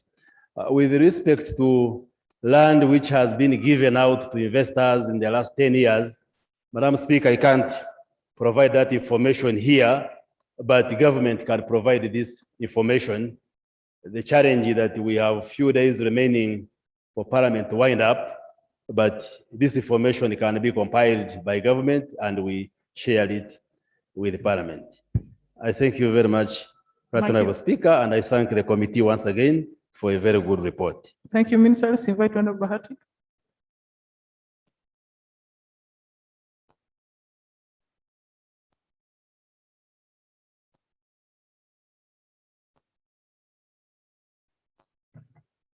Thank you very much, Madam Speaker.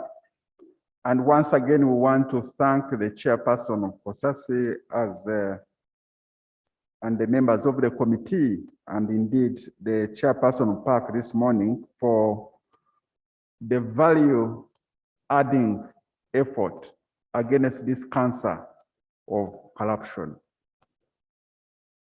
Now that, Madam Speaker, there's glaring facts about misuse of funds, I think the relevant institutions should immediately take action. There's enough evidence, enough facts about misuse of funds in the reports that have come. I think, Madam Speaker, yesterday you could see how the Honorable Bote was trying to say that if these reports delay, then we miss a lot.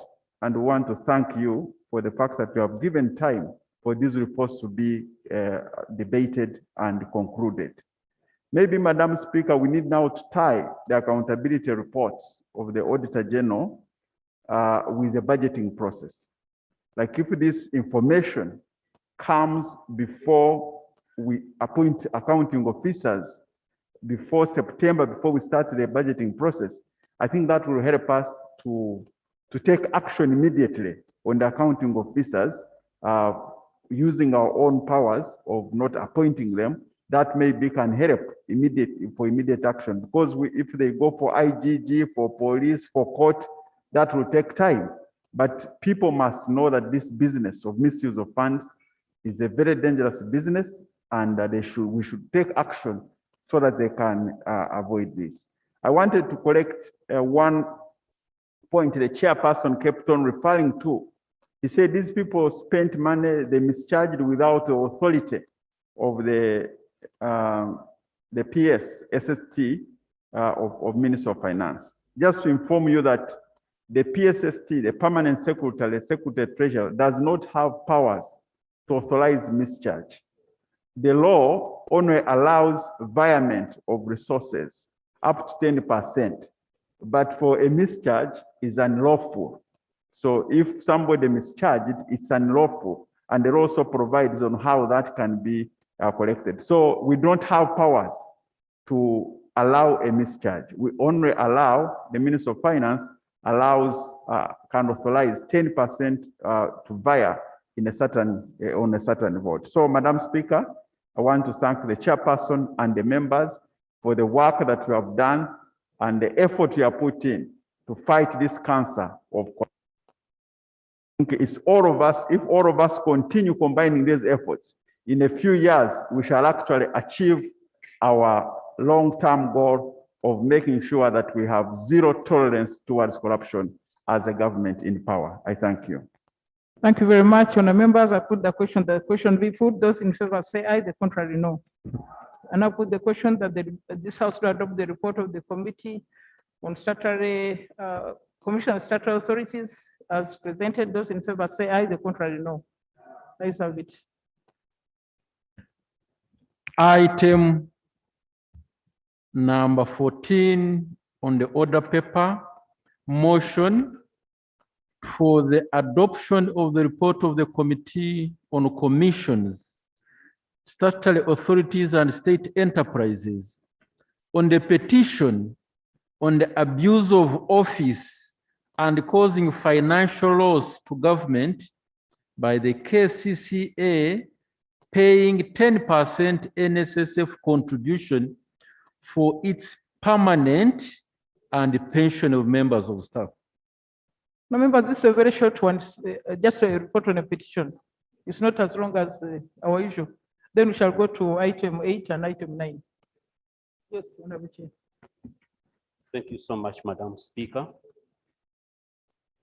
Madam Speaker, with your permission, I will try as much as possible to summarize, but I'll give a small background in 1 minute. That on the 14th of February 2020, Madam Speaker, you forwarded a petition to the Committee of Commissions, Statutory Authorities and State Enterprises with instructions to investigate and report back within 30 days. But Madam Speaker, due to COVID outbreak, we didn't make it in 30 days. Madam Speaker, we actually prosecuted this petition and to its logical conclusion. And Madam Speaker, in so doing, we interfaced with a number of stakeholders, the whistleblower himself, Mr. Muhammad Dike, the management of KCCA, and we reviewed the written memoranda by both the Public Service Commission and the Solicitor General. Madam Speaker, with your permission, I request to go straight away to the prayers by the whistleblower and the recommendations of the committee. Madam Speaker, during our interface with the whistleblower, he laid out 4 prayers. The first prayer was that after being discovered that KCCA is remitting NSSF contributions, is making NSSF contributions for its workers who are permanent and pensionable, the whistleblower, which is irregular, as per the Solicitor General's opinion, the Solicitor General opined to the effect that the conduct was irregular. KCCA staff came and they testified before the committee that the conduct was irregular, was done in error. So the whistleblower gave a prayer that NSSF should be compelled to immediately transfer the equivalent of 10% so far remitted to NSSF since 2013 to the consolidated fund with interest accrued since 2012. Madam Speaker, the committee observed that NSSF is an open body which allows different types of people to make contributions to the fund. Apart from the mandatory contribution that allows employees to contribute 5% and their employers contribute 10%, there are other people there are other open avenues for saving with NSSF. Section 10 of the NSSF Act provides for voluntary membership. It states that any employer who is not an eligible contributor may apply for voluntary registration as a contributing employer, and any eligible employee of such an employer may thereafter apply for voluntary registration as a member of the fund. The section also allows public officers on permanent and pensionable scheme to save with NSSF on voluntary basis. Section 17 of the NSSF Act states that the Treasury may make payments to the fund in respect of those government employees specified by the minister responsible for public service who are under 55 years of age. Any payment made under this section shall be credited to the account of the employee in respect of whom it is made. And if that employee is not a member of the fund, he or she shall forthwith be registered and admitted to membership, even if the employee is no longer a government employee. The committee, therefore, observed that NSSF was not at fault to accept remittances from KCA, as they could have been voluntary or special contributions as provided for by the and highlighted in the law above. Besides, NSSF does not interfere with the managerial issue of their client institutions. In case KCA was remitting for permanent and pensionable staff, NSSF had no mandate to direct otherwise. Madam Speaker, the committee therefore, basing on the facts above, as embedded above, it noted that this prayer is not grantable, as it has no legal basis for implementation. The committee therefore recommends that the prayer should be dropped. Prayer number 2, Madam Speaker, is that all the officers of KCA and NSSF involved in this act, which was intended to defraud government and cause illicit enrichment, should be prosecuted in accordance with the law. The observation of the committee, Madam Speaker, is that the law stated above, the committee did not find the officers of NSSF at fault for accepting remittances from KCA. Secondly, the committee did not find any intentions of NSSF officers to defraud the government and to cause illicit enrichment, as the main remittances are not shared among themselves, but credited to the individual accounts of member contributors. The committee therefore recommended that the prayer to prosecute officers of NSSF is not tenable. The committee therefore recommends that the query be dropped. Observation on prosecution of KCA officers, Madam Speaker. The committee observed that officers at KCA were advised against irregularity, but continued to remit money to NSSF for permanent and pensionable staff. The Secretary Public Service Commission stated that Public Service Commission did whatever it could within its powers to guide the KCCA management on the issue of paying 10% NSSF contribution against the laid down policies, but their advice was not taken. He further stated that it was the Public Service Commission that advised KCCA to seek legal interpretation from the Solicitor General on the matter that made KCCA to act. On the 27th May, Madam Speaker, 2019, KCCA sought guidance of the Solicitor General on how to manage the terminal benefits of the employees. Although the first opinion cleared KCCA to continue remitting contributions to NSSF, the Solicitor General produced a second opinion that overrode the first one. It stated that in the absence of a specific instrument regulating NSSF contribution of KCCA staff, KCCA management acted irregularly to subject staff to NSSF contribution instead of applying the Pensions Act. Despite the Solicitor General's opinion, Madam Speaker, and advice from the Public Service Commission, KCCA management continued remitting the same to NSSF. They continued with the practice because they were direct beneficiaries of the scheme. The accounting officer by then refused to comply with the legal obligation to which he was subjected to. The committee found this irregular. The committee therefore recommended that the accounting officer who ignored the Solicitor General's advice and continued remitting the funds should be held liable for the loss of public funds and should be penalized in accordance with the law. The next prayer, Madam Speaker, is that all KCA staff who have since retired or resigned from the authority but were beneficiaries of this illegal act should be made to pay back the money they received to the consolidated fund, failure of which the accounting officer who remitted the monies makes good the loss. The observation of the committee, Madam Speaker, was that the committee observed that remittances had been stopped and recoveries were underway. During the last meeting, the committee held with the management of KCA, the new executive director, Madam Dorothy Kisaka, informed the committee that after studying the issue, she found the practice of remitting NSSF contribution to permanent and pensionable staff irregular, and this was stopped. She further informed the committee that the meetings KCA held with various stakeholders, including Ministry of Public Service, Ministry of Finance, Planning and Economic Development, and the PSST, informed her decision to stop irregular remittances. She further reported that recoveries were to be made from gratuity of both staff who are still in service and those who retired but have not been given their terminal benefits.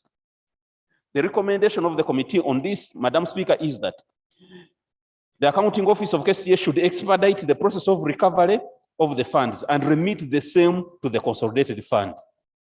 The Ministry of Finance should ensure that gratuity is not paid to the retiring staff before full recovery is made.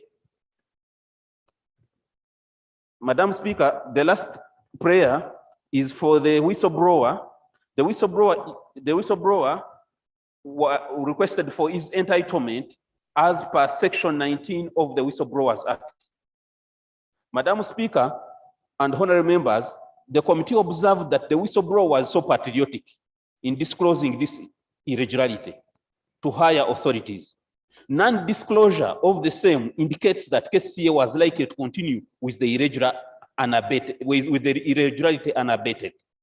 The whistleblower is therefore entitled for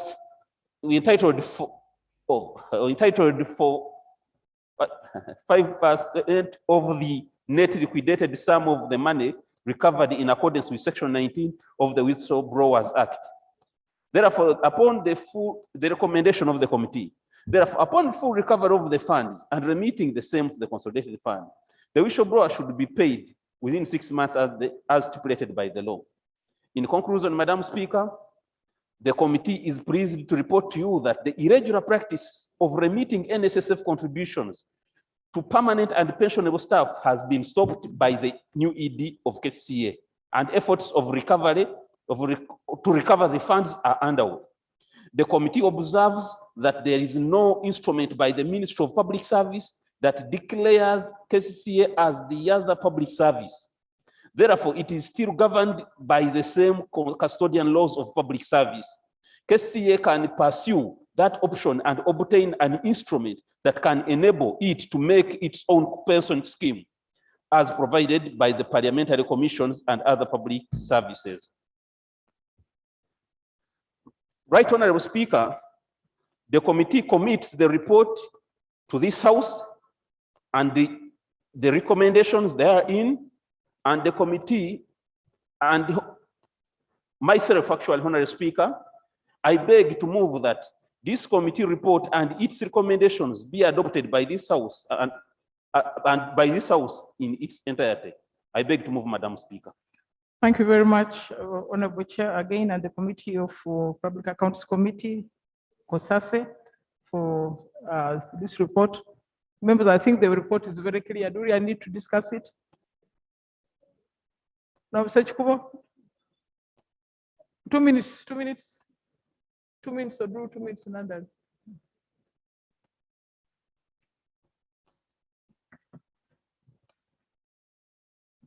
Thank you very much, Right Honorable Speaker and members. Right Honorable Speaker, I thank the committee chair and those members who helped to bring forward the petition as presented before this honorable House. Right, Honorable Speaker? While internalizing this report of the committee, it came to my notice that KCCA was paying NSSF contribution for its permanent and pensionable members. And yet these are essentially under the Ministry of Public Service. This is where now government again, which is the employer pays 10% and the employee pays 5%. Now, it is very strange how KCC embarked on this exercise itself. How? Already they knew these were permanent and pensionable staff, but again, they proceeded to offer them another NSSF facility, but unfortunately at the expense of the taxpayer. And Madam Speaker, for me, I wanted to fault the NSSF why they allowed this in the first place. They should have pointed it out that you already covered under public service. You are not part of those employees. I only saw that from the chairman's report that section 17 of the NSSF Act provides that the Treasury may make payments to the funds of those government employees. Probably the law needs to be clear on this. Those who are involved must be held to account. But right, Honorable Speaker, I think having agreed with the Public Service Commission, KCCA management, and even the Solicitor General, I would have had more strong recommendations, but now that the practice was stopped, the irregularity was noticed, I beg to support the committee, and I thank them for this report. And all the other committees, right, Honorable Speaker. Many petitioners come to this parliament. We have petitions like mine, right, Honorable Speaker, because I wanted to take this opportunity over the foot and mouth disease and the irregular quarantine in Remiaga. I'm seeing Parliament, the 10th Parliament is coming to an end. The petition that I brought before this House is yet to be disposed of, right, Honorable Speaker. So I would imagine that all the committees, once you receive petitions from deserving cases, they be expedited, and Parliament of Uganda pronounces itself on the same. I thank you, right, Honorable Speaker. Honorable Bodur, 2 minutes, then under 2 minutes, and we take a decision. Madam Speaker, thank you very much. Madam Speaker, I would like to propose that we also amend the motion. This whistleblower, his name should be forwarded to the medals committee. These are Ugandans who deserve to be, rewarded by those medals. Secondly, Madam Speaker, I want to disagree with the exoneration of NSSF management. That template for people who know that you fill in and submit to NSSF, you cannot only remit the 10% without the 5%. It is impossible. It means this is a well-planned, syndicated crime, and even the account within NSSF should be a fictitious account that was just being used to siphon the money. It is impossible for any employer to remit only 10% and the 5% is not there.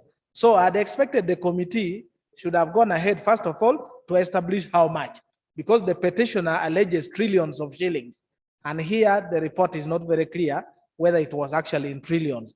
Secondly, I'd expected that even the list of those employees should have been availed, and even you should have interacted with them to assess whether actually on retirement, for those who retired, they were able to access their benefits from NSSF. And that is very silent from this report. So, Madam Speaker, I would beg the chairman that we should not exonerate NSSF management. Somebody within NSSF was aware and was facilitating this fraud, and we cannot let it go unpunished. Thank you, Madam Speaker. Thank you, Honorable Nandala.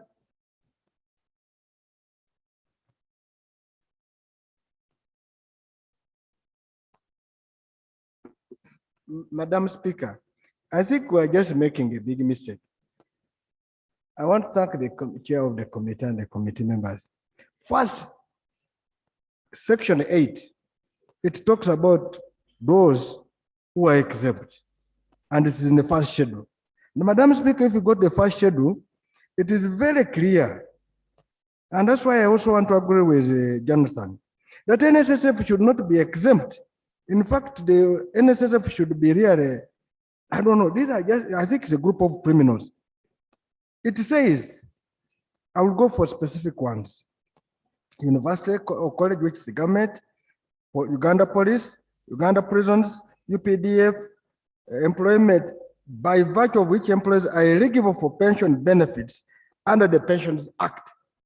And the seventh one is the emotion, employment by virtue of which employees in the public service, public, when about a hearing, public service, local government authority, local authority, or corporation, or a body established for public purposes are eligible for pension under any statutory or non-statutory scheme approved by the minister. So, Madam Speaker, NSSF knew that these are public servants.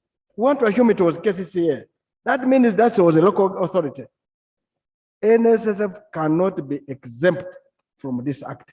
And I'm not so sure if the chairman checked the payslip to confirm that 5% was deducted from the employees. You may discover that the contribution was 10 and even the 5 was contributed by the employee. And Madam Speaker, this account is serious. In fact, there is no need to say we wait for their gratuity or retirement. NSSF should immediately transfer this money to the consolidated fund. Who was supposed to apply for this, the number? It should have been public service. And the public service, if it never applied, KCC had no authority to register with NSSF. Because all public institutions are cleared by public service to register for NSSF. And if they never got the clearance from public service, Madam Speaker, it is criminal. I think the MD of NSSF and those who left should be arrested. Madam Speaker, these are how people are stealing public money. They pretended to say we're doing a great act, yet it's theft. I want to make amendment to this proposal of the chairman. Number one, that the NSSF transmits all the money it has got from cases from 2013 to date. Bank of Uganda is the immediate effect. Number two, that the MD of NSSF, the MD of, is it the executive director of, Madam Speaker, executive, even the head of accounts, they, you see, we accountants pay things which are legal. You don't pay an illegal thing.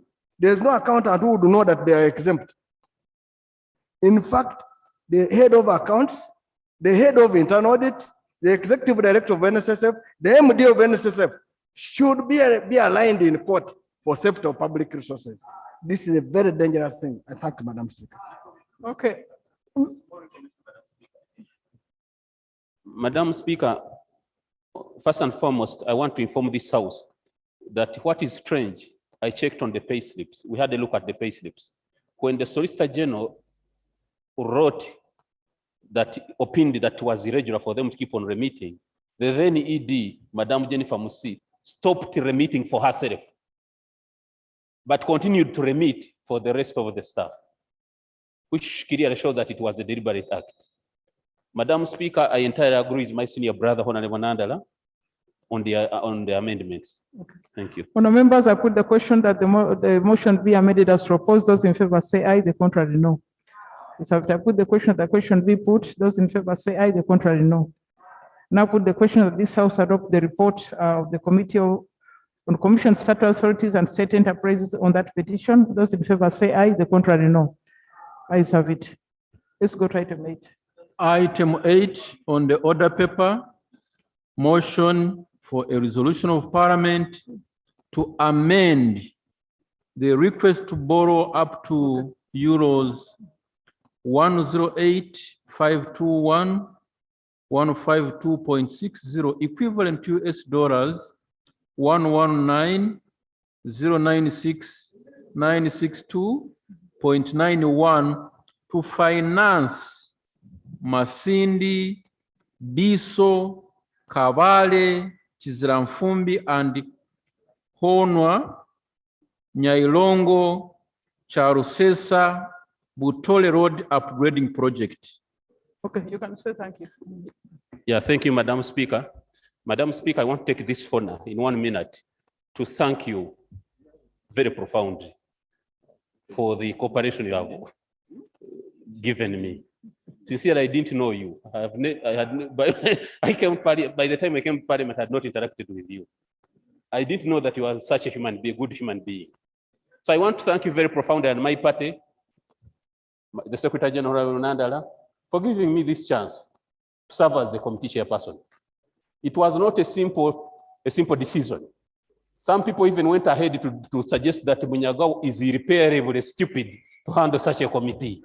But Madam Speaker, chance was granted to me and you opened your doors for me.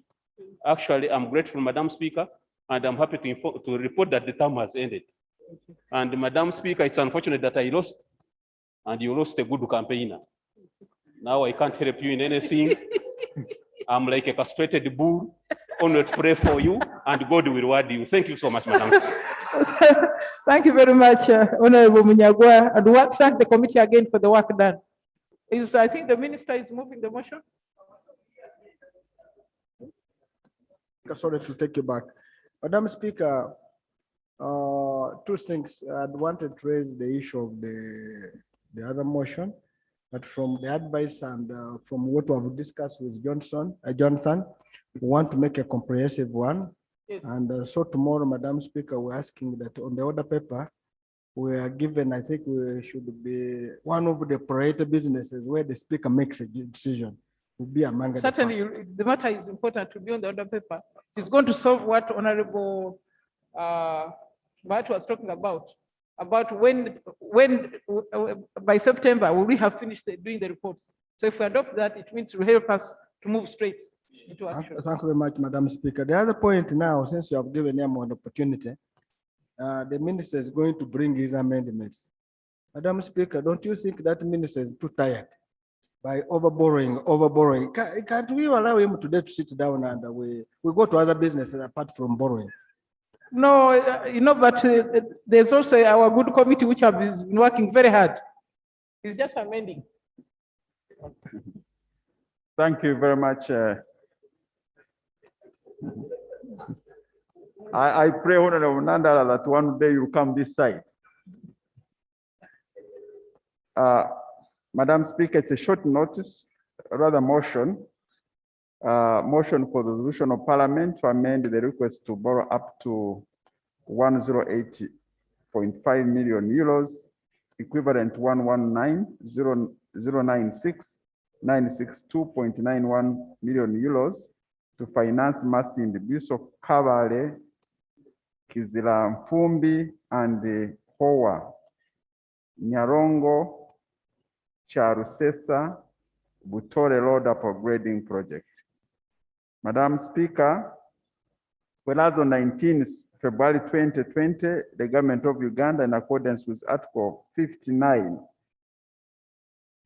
laid before Parliament a draft loan agreement for euros 108.5 million US dollars to be concluded between the government of the Republic of Uganda and the Industrial and Commercial Bank of China to finance the Masindi, Briso, and the other loans that I've mentioned. Whereas that the request was on the 11th March 2020 in accordance with Rule 175 2B of the Rules of Procedure of Parliament, referred to the Committee on National Economy to examine and make recommendations to the House, noting that circumstances have risen and that require urgent need to amend the request in order to change the fund from Industrial and Commercial Bank of China to China Construction Bank on the same terms and conditions as had been negotiated by government with Industrial and Commercial Bank of China, as evidenced in the revised loan agreement between the government of Uganda and China Construction Bank thereto.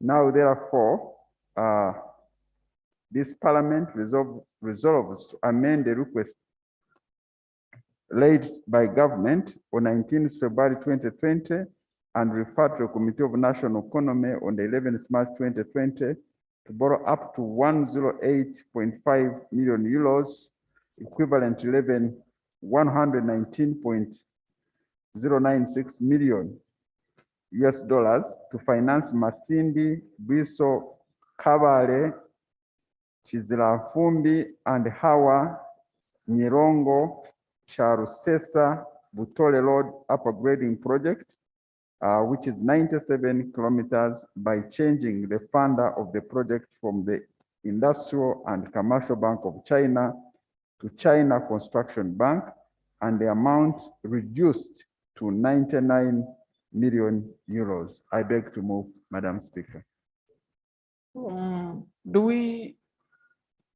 Is there any response from the committee, or it's just changing? Yes, just changing. Okay. Okay, honourable members, I put the question that the loan request be made as proposed. Those in favor say aye, the contrary no. I have it. Let's go to item 9. Item 9 on the order paper. Motion for a resolution of Parliament to authorize government to borrow up to special drawing rights 72.3 million, equivalent 72,300,000 special drawing rights, equivalent to US dollars 99.56 million from the International Fund for Agricultural Development, and US dollars 30 million from the OPEC Fund for International Development to finance the National Oilseeds Project. Honorable Chair of the committee. Thank you very much, Right Honorable Speaker.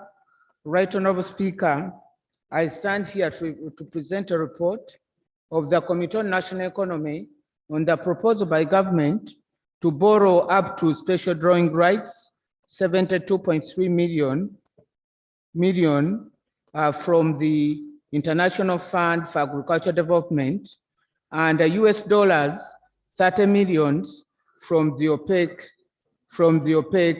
Fund for International Development to finance the national oilseed projects. Right Honorable Speaker, before I proceed, permit me to lay the following documents on table. A report of the Committee on the National Economy, minutes of the meetings, a brief to Parliament on the proposal to borrow by the Minister of Finance, a letter from the Minister of Finance, Planning and Economic Development to the Deputy Head of Public Service and Deputy Secretary to Cabinet, a letter from the Prime Minister to the Head of Public Service and Secretary to Cabinet on the Loans Committee clearance, letters from the Minister of Finance, Planning and Economic Development to His Excellency the President seeking approval, the National Planning Authority letter, the minutes of the Technical Decisions and Negotiations Committee meeting, the National Oilseed Project Agreement, the National Oilseed Project Financing Agreement, the amortization schedule for the loan negotiations, the project completion report, the project design report, the draft report on local economy wide impact evaluation, the brief on the impact of the oil palm development activities in Kalangala, the impact study report for the oil palm component Ministry of Agriculture and Animal Industries, the Ministry of Local Government letter on the project. Right Honorable Speaker, I'll lay this after my presentation. Right Honorable Speaker, a request was made to this House on the 31st of March, and it was referred to by the Minister of Finance, and it was referred to the Committee on National Economy.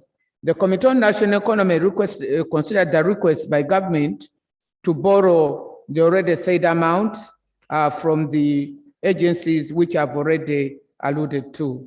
Permit me, Right Honorable Speaker, in the interest of time, to speak the methodology and the document review. And by way of background, we are all aware that the agriculture sector remains the backbone of the Uganda economy, given the dominance of agriculture as a source of livelihood. Agro-industrialization offers great opportunity for Uganda to embark on its long-term aspirations of transitioning into a modern industrial economy. Right Honorable Speaker, when the agriculture sector, the oilseed industry ranks high on the government agenda due to the poverty reduction potential. Right Honorable Speaker, through the vegetable oil development project, progress has been made in domestic production of vegetable oil and its byproducts.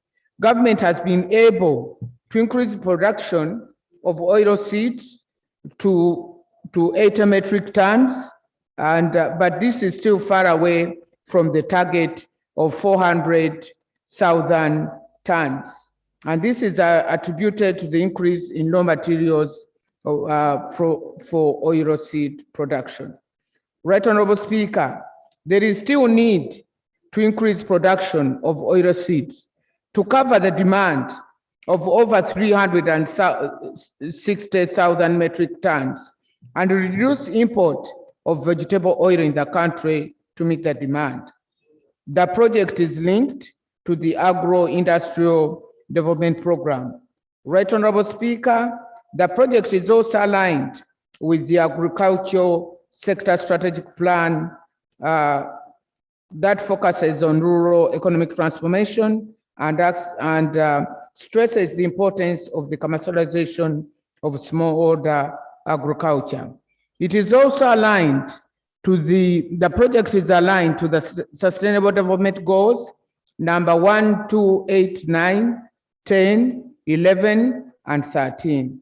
Right Honorable Speaker, the performance of our ongoing loans in the sector are given under paragraph 6. Right Honorable Speaker, there has been low absorption on 4 of the loans, and this is due to delayed access to counterpart funding. On the project objectives, the overall goals are as follows. The project goal of the proposed national oilseed project is inclusive rural transformation through sustainable development of oilseeds. And the project beneficiaries, the project is a nationwide project with implementation supported from 6 area-based hubs, and these are given under Table 2. It covers 54 districts.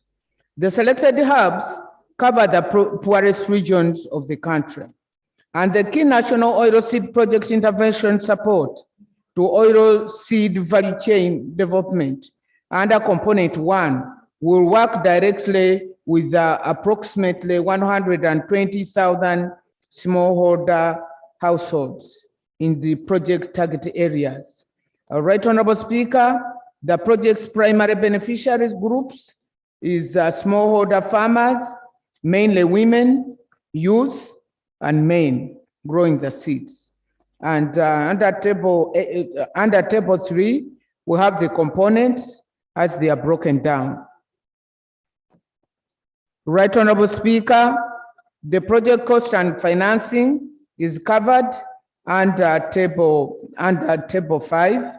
Right Honorable Speaker, on the terms and economic and financial returns and budgetary implications. The terms of the IFAD loan are provided under Table 6. And the conditions for the IFAD loan are as follows. The project manager and the finance and administration manager within the project coordination unit shall have been appointed with the terms of reference and qualifications are acceptable to the fund. And there has to be a provision of a designed account or any other banking arrangements to channel the proceeds of the financing to be established. And the opaque fund is provided under Table 7. And the terms of the opaque fund are the following. Satisfactory evidence that the execution of the delivery of the financing agreement has been duly authorized and ratified according to the constitutional requirement. And the legal opinion of the Minister of Justice and Attorney General has to be provided. And the evidence that the loan or other financing agreements between the loan administrator and the borrower for financing the project has been declared effective or will be declared effective concurrently with its agreement. And the law and the level of concessionality, the two loans are both concessional since the agreement element exceed the threshold of 35%. On the budget allocation, Right Honorable Speaker, the government counterpart funding of $14.426 million has got to be provided within the budget. And the Minister of Finance has given an irrevocable commitment of providing that money in time. Right Honorable Speaker, on the economic benefit and return of the project, the economic internal rate of return is 23.6%, and the benefit cost ratio is 1.72, which means that for every dollar invested, it will earn $1.72. Right Honorable Speaker, the project's implementation, it will be implemented jointly by the Minister of Agriculture and Minister of Local Government through a project steering committee which will be set up. Right Honorable Speaker, the loan and the current debt situation, the project forms part of the projects included in the recent debt sustainability analysis, which reveals that debt is still sustainable. The current debt sustainable projects will be at a public debt to GDP ratio of 49.9% by June of this year. Right Honorable Speaker, on compliance with the parliamentary guidelines, the project gets a score of 70%. Moving to the observations and conclusions, agriculture sector challenges. The committee noted that the challenges facing the agriculture sector, being the backbone of the economy, some of the challenges are beyond the scope of the project. So the committee recommends that government should strengthen the institutional base of the agriculture sector, remove distortions, facilitates trade, and enhances resilience through climate smart agriculture and low-cost irrigation systems to increase the level of productivity. And on fulfillment of loan conditions, the committee noted that Minister of Finance and government are slow in fulfilling loan conditions. And this delays disbursements.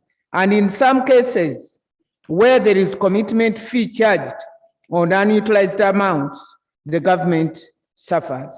The committee therefore recommends that government ensures speedy fulfillment of effective conditions of the financing agreements for these loans in order for the committed funds to be released by the IFAD and OPEC fund on time to guarantee timely implementation of the project and to minimize on the commitment fee on undrawn balances.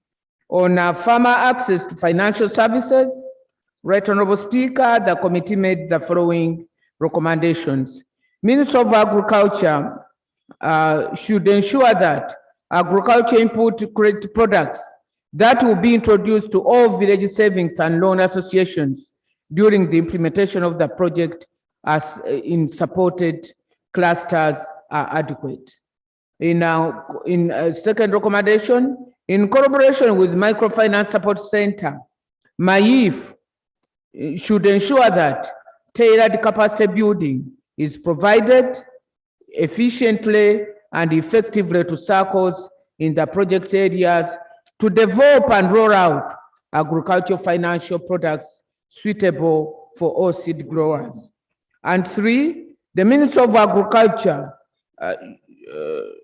should ensure that provision of financial services to smallholder farmers on management of loans, as well as of management of income from oil seed sales, to ensure that beneficiary households do not default and that income is invested well for the benefit of the household members. On youth employment, the committee recommends that the National Oilseed Project mainstreams youth opportunities and engagement in the process of oilseed commercialization. In addition, the Ministry of Agriculture should harness youth farmer groups that have been formed to uptake practical demonstrations and fields. And they should also engage educated youth as economic mobilizers in the community project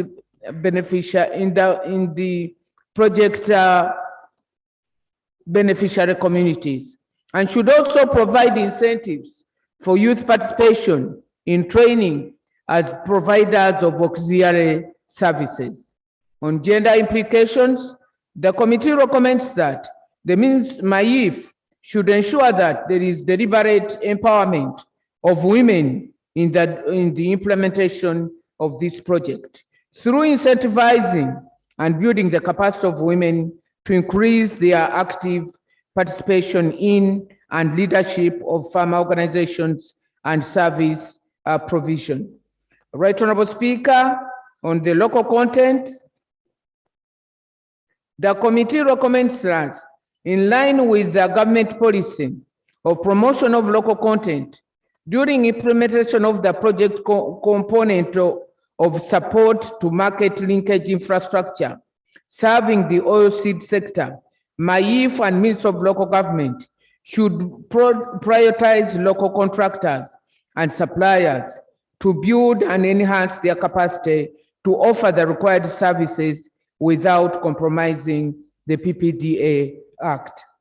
That Ministry of Local Government should ensure that the beneficiary local governments growing oil seeds are provided with adequate funds for the maintenance in oil roads.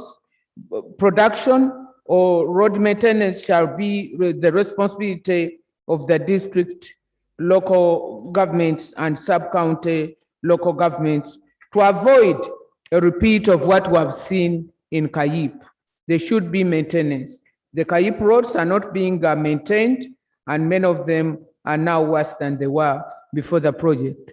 On low absorption of funds, the committee recommends that the Ministry of Finance and Agriculture should ensure that all inefficiencies that are affecting the sufficient utilization and absorption of funds for the project on enhancing over the national food security through the increased rice production project in the districts of Bugiri, Bugweri are mitigated to guarantee the timely realization of the project, of the development objectives and expected social and economic benefits of the project.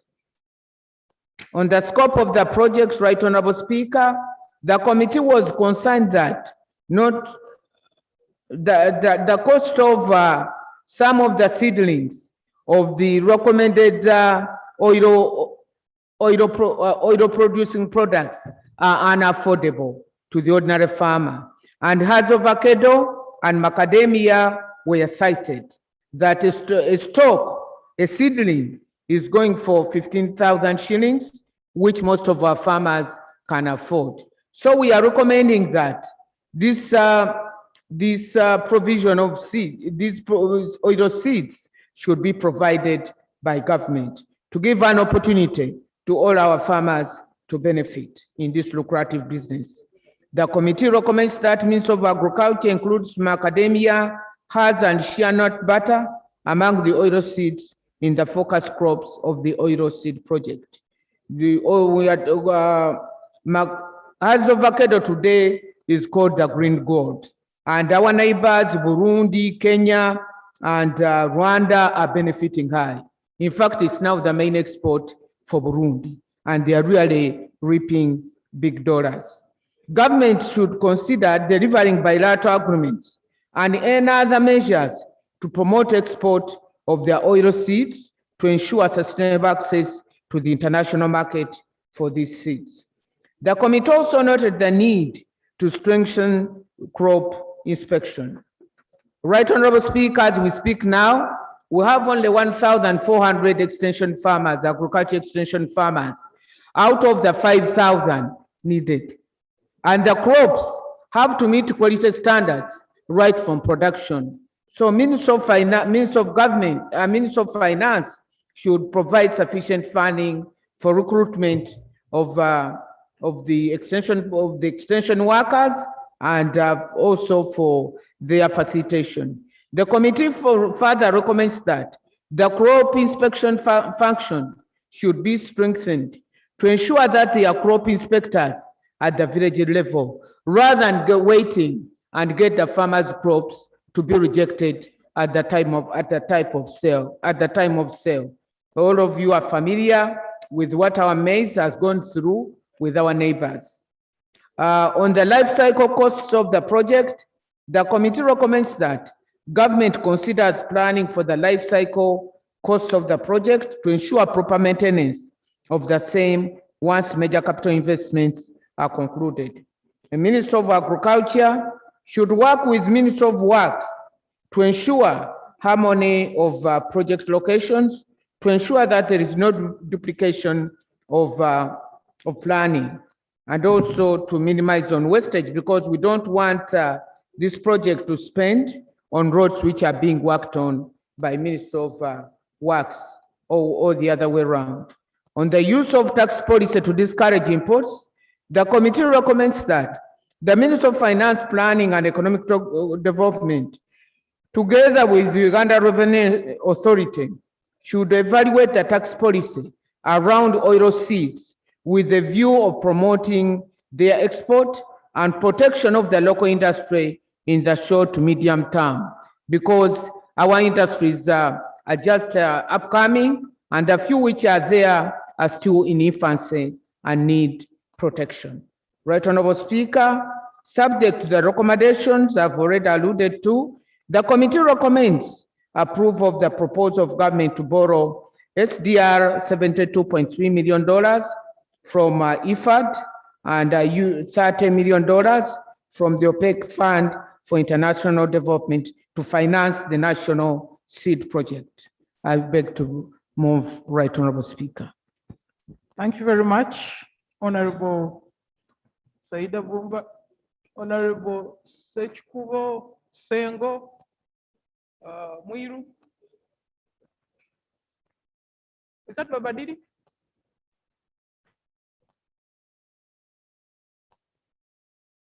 Eh? Oh, no, Babadiri. Okay.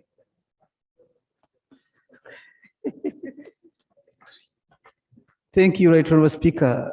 And I would like to thank the Chairperson, Budget Committee, Non-National Economy, for the job so far done. Right Honorable Speaker, we are making this loan request of the special drawing rights of 72.3 million from IFAD and another $30 million to OPEC at a time when we are on the verge of passing a new budget 2021-2022. Has this loan request been integrated in the budget framework paper, or it is a separate and independent financing arrangement? Because if they knew this, they would have integrated it in our budget system. Number two, government has a counterpart funding of the United States dollars, 14.6 million US dollars. And this appear nowhere to have been arranged for. Right Honorable Speaker and members, there are many things we do as if we conceive programs on hoof, yet we are supposed to be planning for this country. Unfortunately, the minister in charge of planning, who is very present every sitting of this house, could see this but could not help out. How will we get this money, this counterpart funding, that you've not indicated where to get it from. And this, of course, delays in the disbursement. Right, Honorable Speaker, a very important point is where is this money? Part of it is for oilseed production. The other part is to be shared with local government under CAIP. CAIP was to construct roads. And this money is going to get lost along the way. Where is it? Where is it, Honorable Minister? Where is this money? Right, Honorable Speaker. We have distortions in the Ministry of Agriculture, Animal Industry and Fisheries. That's why most activities are taken as projects like NADS, like Operation Wealth Creation. That is where this money gets lost. And now we are here who doing it. You tag it under gender, women, youth. Which youth are you talking about? Which women are you talking about? No. And we are being taken for a ride, right, Honorable Speaker, because they know once they talk about gender, this parliament right support. And to me, right, Honorable Speaker, this is not the first intervention. There was the mango fruit intervention done by this government. And as I report to you, mangoes from Teso to West Nile are rotten. They are going to waste. There is no any mango juice product that has been produced in spite of the heavy injection of huge money in this. Number two, the chairperson of the committee, honorable member, has been in her area overseeing the tomato juice production. Can she confirm from the experience of the tomato project in Nakaseke, where it was given assurances, the tomato ketchup, it has remained on the drawing board, Madam Speaker and members. So I think it's high time that this parliament stepped back and avoid being sugar-coated on these undertakings by the chairperson herself mentioning that we have reached 49.9 debt sustainability ratio by June. This is already too much. And you are urging us to borrow for on a matter that is not clearly defined, that is not clearly quantifiable. What is the land holding in this country? What much acreage? What small farmers are you talking about? Have you done a study? Which clusters are you talking about? You are telling us about clusters. Who has formed these clusters? In which regions? And where? So, Madam Speaker and members, I think we are getting excited about this green gold, as the chairperson has said. But on the ground, we have had all these trials. We have had all matters of interventions. As I've mentioned, the tomatoes in Nakaseke, she's here. We have the sorority fruit factory. It is there for everybody to see. That of West Nile is there to see. We have had all manners of attempts. But the moment we don't step back as a country and study, how are we going to help the youth? And these avocados, what are their maturity period? Where is the market? Where is the market? We have had all experiments, right from vanilla etc. Silkworms were also high, moringa, name them. But they have all not delivered us. Right, Honorable Speaker, I would urge members to first hold on this loan request. We first study it.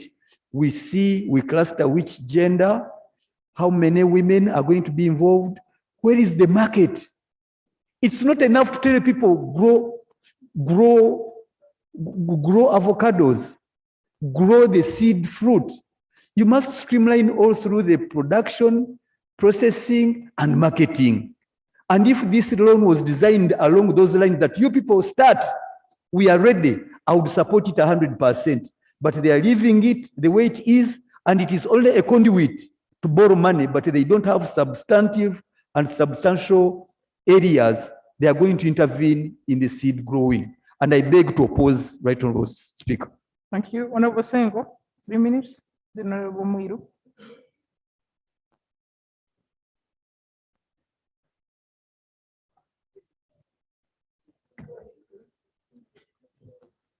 Right Honorable Speaker, I thank you for the opportunity. Madam Speaker, I've normally been cautious about loans, but I think this is a good loan, and I support this proposal to borrow. Madam Speaker, I had opportunity to visit this island, the former Cess Island, which has been transformed by the agricultural project of palm oil growing. And the success is there for everybody to see. I also had opportunity to visit Buvuma Island, where the same project has started off. And the things are moving well. So, Madam Speaker, I think we should support this particular loan.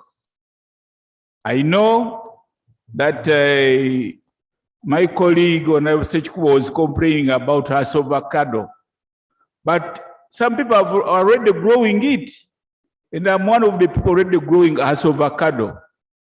In fact, a few days ago, I was in Musubi company. They have a branch here, and they are just going to open the us avocado oil extraction factory. They're opening it at the end of this month, which means the market is there. And as the honorable chairperson of the committee has told us, Burundi are already reaping a lot of money out of us avocado.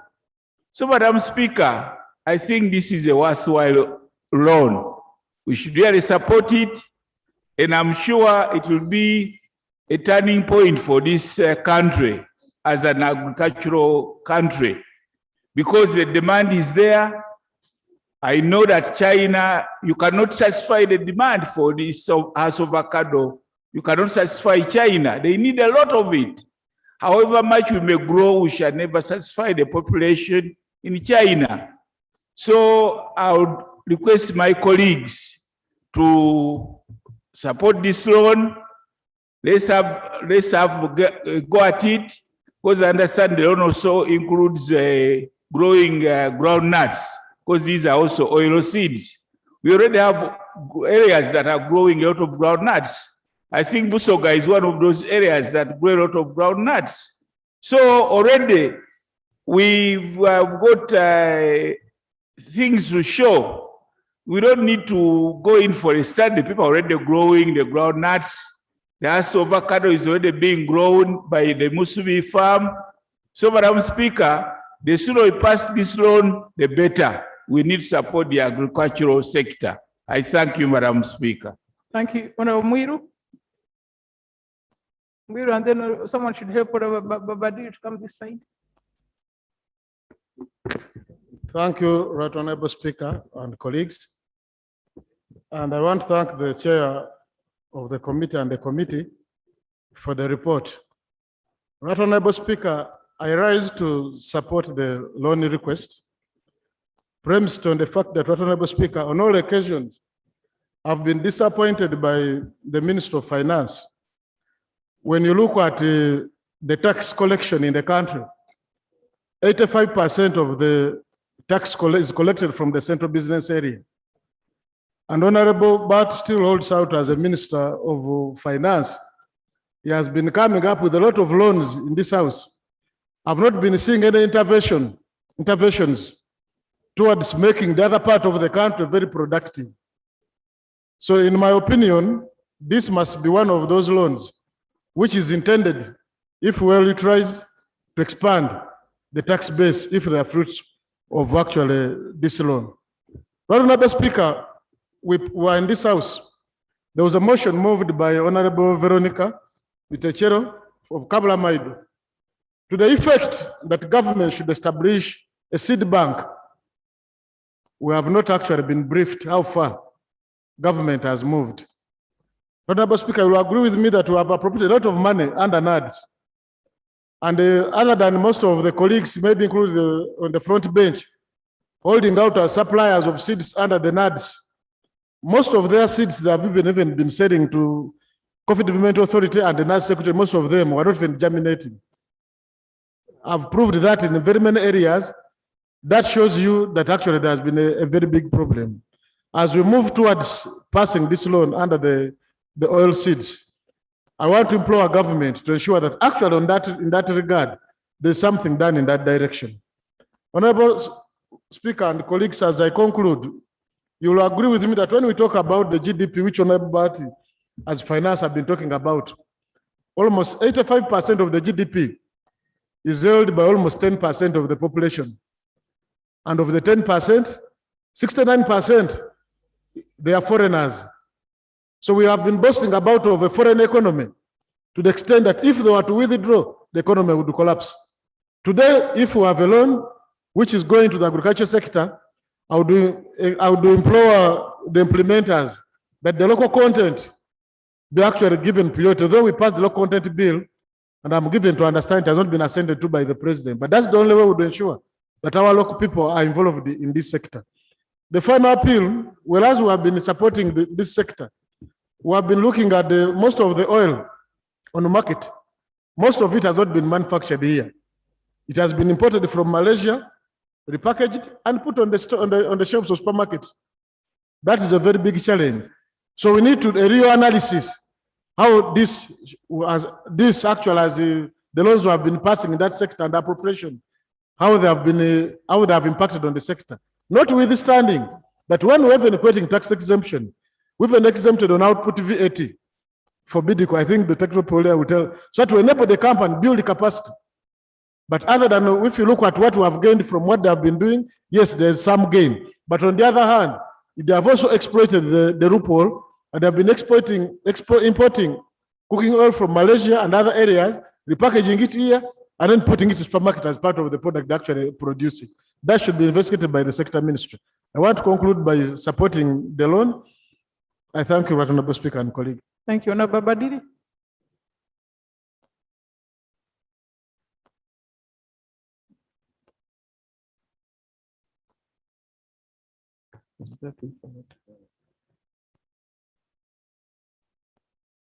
Is it honored? Okay.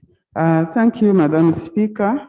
Madam Speaker, I rise to support the loan for seed growing.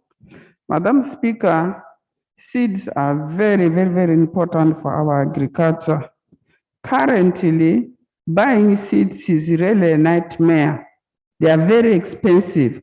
Even the seedlings and even the real seeds themselves, very expensive.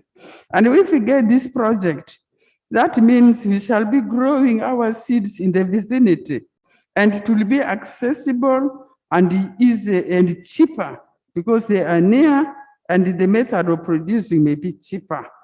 Madam Speaker, I support the idea of youth and women. I think the men are getting angry with us. Everything we talk about women, we talk about youth.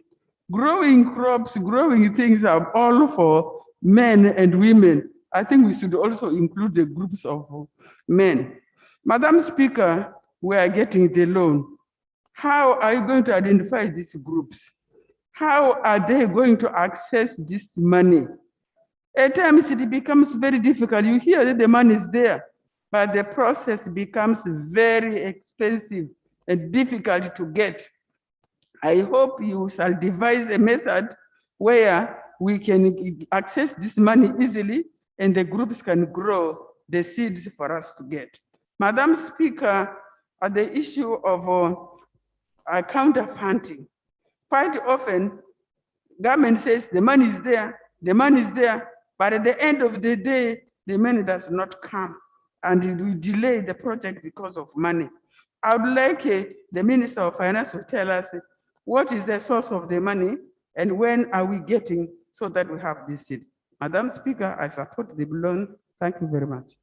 Thank you very much. Honourable members, I'm not trying to influence you.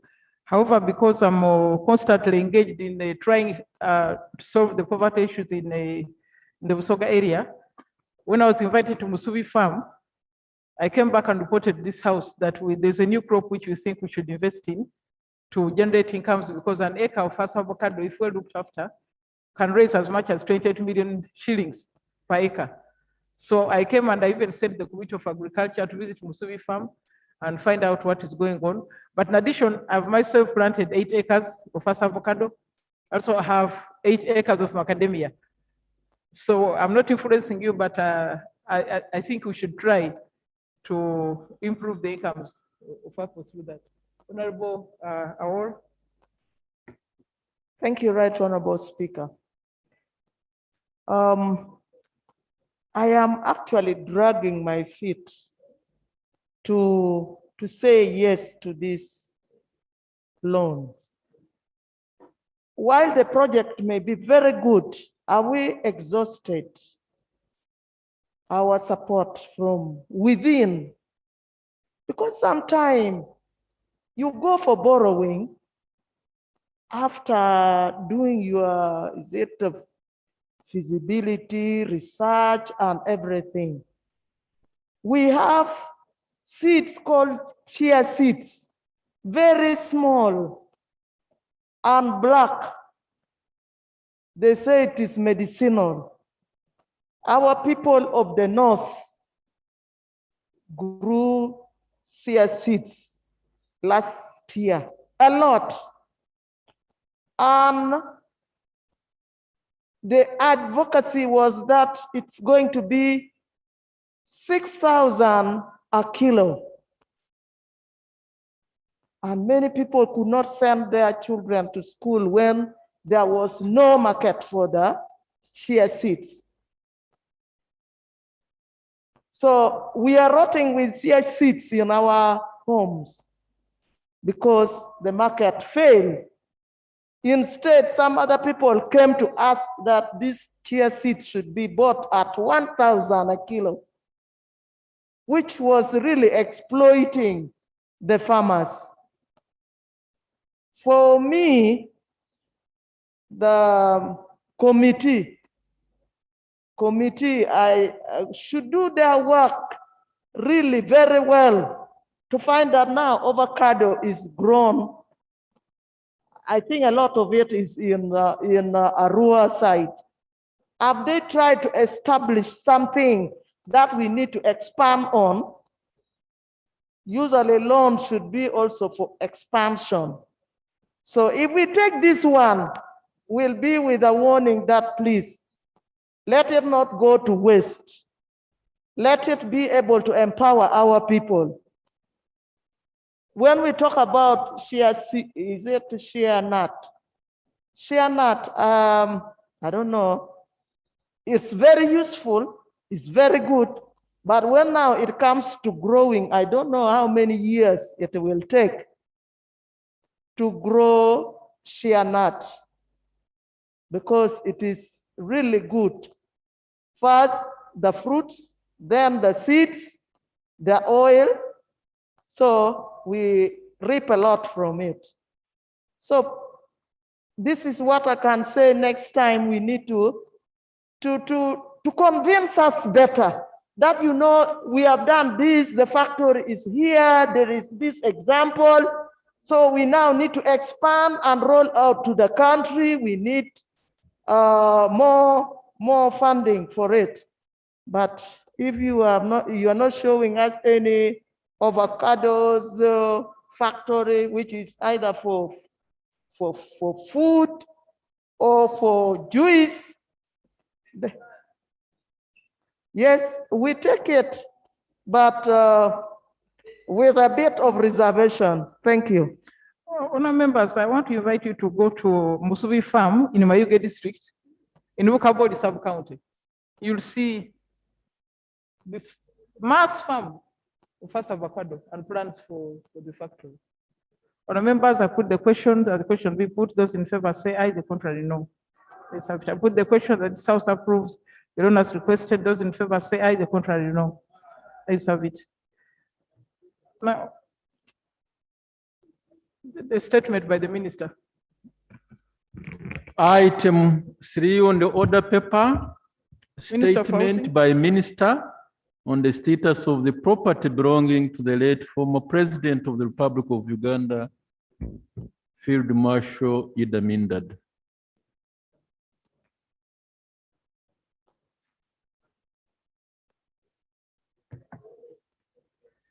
Thank you, Right Honorable Speaker and honorable members. I have a very brief report, so I beg the indulgence of members. I will just take a few minutes. Right Honorable Speaker and the members of Parliament, I am reporting on the properties belonging to former President His Excellency Idi Amin Dada as raised in this House, and the report, brief as it is, has been uploaded on our iPads, and let me go through it very quickly. Parliament directed the Minister of Lands, Housing and Urban Development to clarify on the status of property belonging to the late former President of Uganda, H.E. Field Marshal Idi Amin Dada, notably Plot 10, Prince Drive, Kororo, and the buildings in Kawempe. As a ministry, we have interrogated the land information system, and I would like to report as follows. 1, on plot number 10, Prince Charles Drive, this plot was titled under LRV 259-4014, issued on the 26th of September 1950, in the names of one Karipada Das Fopta, I think he was an Indian, but he later on surrendered this plot to the City Council of Kampala on the 15th of October 1964. And we found no evidence of reallocation on our system. And currently, this plot is occupied by the Embassy of Korea. So we didn't find in our system that Idi Amin at any one point owned it. And I have attached a copy of the title and also the instrument surrendering this piece of land from Karipada to the City Council of Kampala. Number 2, we also found in our system that plot numbers 29 and 31 in Mbuya were registered under LRV 741-401 and registered in the names of Idi Amin Dada in a 2-year lease. But the 2-year lease expired in February 1971. Later, plot 29 was reallocated to one Gasta Relay under LRV 2194-402 for 5 years, which expired in 1998 and is now registered under LRV 4315-4015 in the names of John Kose Odomeri and 8 others since 2012. Plot 31, again in Mbuya, which was earlier on in the names of Idi Amin, was also reallocated to Wiriba Kaberuka under LRV 1900402 for a 5-year lease with effect from 1st July 1990, but was later transferred to one Lucio Di Masio in 1994. Currently, it is registered under LRV 3958-403 in the names of the same Lucio Di Masio and others for a 44-year lease with effect from 1st July 2008. We could not retrieve any details of any other properties in Kampala. So what we advise that maybe if we are given plot numbers in Kawempe, then we can see whether they are in the system. But when you put in Idi Amin Dada, it doesn't bring any properties in Kawempe. Or he could have been owning them, but when he didn't register them, they are not registered under his names, maybe if they are under other companies or other names. Lastly, Madam Speaker, we also found in our system an unnumbered property that is located near Arua Aerodrome, which was registered in the names of Idi Amin under LRV 744-403 in Arua for a 49-year lease with effect from 1st June 1967.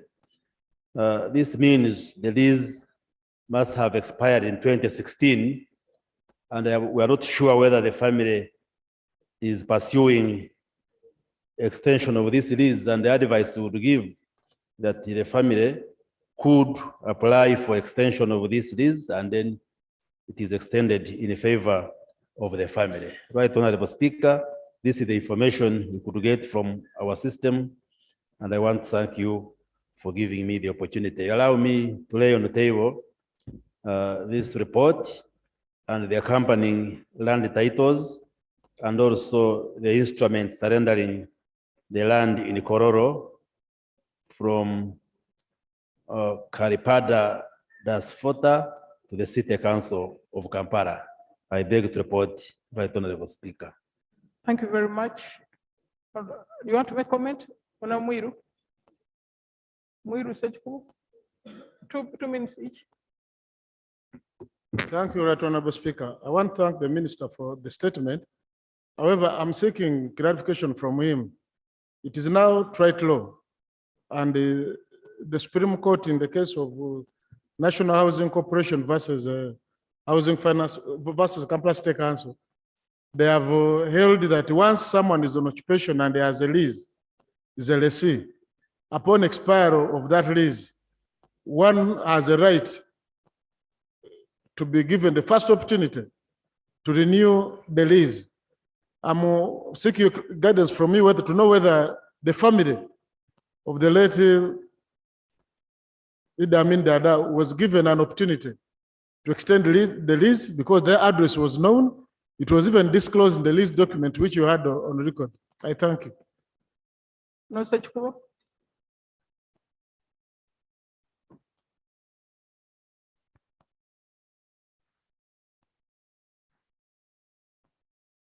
Thank you, Right Honorable Speaker, and I would like to thank Honorable Chris Baryomunsi for this statement. But Right Honorable Speaker and members, we are talking about the properties of none other than the former president of this country, Idi Amin. You see, you can fault Idi Amin for your own reasons, but the fact remains that he was the president, once a president of this country, for a good 8 years. Right Honorable Speaker, what I'm reading from the minister's statement is a statement of dispossession and disinheriting. What has government done to protect the inheritance of this one-time president of this country, the fountain of honor then, the man who led the economic war? I do not intend to come and try to rehabilitate the former president, but you can't run away from his achievements for this country. At least from what the minister has stated, Amin was not a thief. He has been exonerated, Right Honorable Speaker and members. Look, he wasn't a thief. Even from his home country, home area, Arua, look at Jinja, Masaka. He did not touch any property of the people of Uganda, in spite of the fact that he had overwhelming powers he could have accumulated had he so wanted, like we are seeing nowadays the current crop of leaders are doing. A small one. He did not. How did his prime property at Plot 10, Prince Charles Drive, now be given to the Embassy of Korea? Was the family compensated? Tell us. You people, Amin is gone, but you owe a duty to his name so that yours can also be treated in the same manner. Watch out. You are not going to live forever. Would you want also to follow the same trend? Look at his plots at Mbuya. And you look on for the former president and the family, they are languishing in poverty. They have no Mercedes-Benzes to drive, but all you do is to deprive them of their property. And this is very unfair, Right Honorable Speaker. Can the minister tell us when is the restitution going to take place to restore these properties to their original family? Please do tell us. You can't just keep quiet, because at least I know your boss, Honorable Amongi, has fought for the return of the property of former President Milton Obote. But because Amin is helpless, he has nobody to stand by him, and you are now giving us a statement and you want us to welcome it. Please, the importance of this statement is to urge you to restore. He's gone, but he was a fountain of honor in this country. Probably if it wasn't him, he wouldn't be here, seated in this house. He could have had his own mistakes, but you cannot keep grudges forever and ever. Once we have a government in place, it has a duty to protect at least the first families. We have passed here good laws to protect the former leaders of this country. So it's not fair to just tell us that the properties just vanished. They were taken over by so and so. Tell us, even some of them I'm seeing a one Kaberuka amongst others. Please, you did not come to share the properties of former leaders. Be dignified, do something good so that Uganda can have a history to cherish and see that once leaders are here, they remain our leaders forever. Honorable, okay, Abara quickly and then Minister of Housing. Madam Speaker, it is unfortunate if the former president was alive, assuming this matter was one of us here, and would be the one here. I don't know what he would do or say. My opinion, like my brother said, senior brother, that is Yodo. My opinion, maybe I would actually request, if it's difficult to restore, can we compensate the family? Because for them, they are like another person. Remember, we have compensated so many points in this country, so many. In fact, Madam Speaker, it is even shocking that this House actually put a team to investigate about the issue of land. And they are busy now looking for information to report to us about the money which was what? Released, about compensation. So now that this was a former president, and I'm not talking about whether it was good or bad, he was a former president of Uganda. And I'm sure if we looked at the history properly, this house here, he had a hand in about this building here. And then too, he's one of those who did not steal. He never, there was an element of corruption was not seen in whatever was doing, despite his challenges that we went through. That's why, for Madam Speaker, my opinion, this is my appeal to government, that can we compensate the family of the former president, because he led this country with the zeal, although he had his challenges. But that's why, that's my appeal. When is government going to compensate the family? But although, in my opinion, the government should actually give them back their property. And if the government is unable, please go ahead and compensate this family, because the children are still yearning, although there are benefits that they are getting, but that should not mean we should not hide there to say that they are getting this. Why not their own property that their father owned at one time? Minister, just for the record, I think it's true that the president of Uganda encouraged these families to come back because they are Ugandans, even when their father died in Saudi Arabia. But also this matter arose because one of us found Mrs. Amin in very dire straits, sickly, without proper treatment, and she was complaining about not having a home. So it's quite serious. Honourable Minister. Thank you very much, Right Honourable Speaker. And I thank the honourable members for the comments they have raised. Government has no intention of dispossessing anybody, leave alone even past leaders, of their properties. What I was presenting is what we have on record. The Honorable Sechkuo, to the best of my knowledge, has studied law.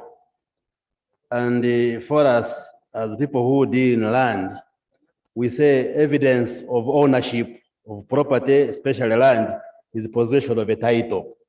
You can't say, I used to live here. If you have no title, living there is not proof that you own. So the challenge we have, like in the case of plot number 10, Prince Charles Drive, yes, the family of Idi Amin could have lived there, but we don't have any document, any instrument, any information to show that you own it. Like I said, Madam Speaker, is that what we find on record is that this plot was in the names of Karipada Das Fopta, and he had acquired 1950, 26 September, and then on 15th October 1964, he surrendered it to the City Council of Kampala. Even the title which I have laid on table has the names of City Council of Kampala. So you can't trace the family of Idi Amin there.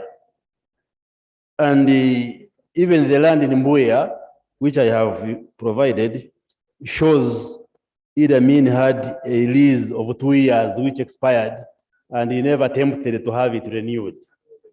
Now, the other piece of land which I informed you about in Arua is that the 49-year lease could have expired in 2016, but we don't have evidence on record that anybody has applied for extension, so the family can apply.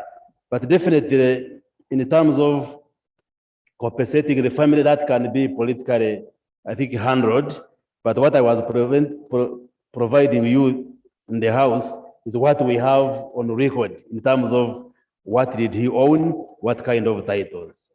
Lastly, what Honorable Mwiru presented is correct, that once you have a lease, once it expires, the lessee carries the first priority if you have to renew, but you have to apply. It is not the government which will approach you that you come and renew. It is you to express interest. And when the government is making a decision, the first priority goes to the person. Like I said, the land in Arua, which is near the aerodrome, where the 49-year lease should have expired in 2016, and we have no evidence that anybody has applied to have it renewed. The family could apply for extension, and the government will willingly do that. Willingly do that. Yes.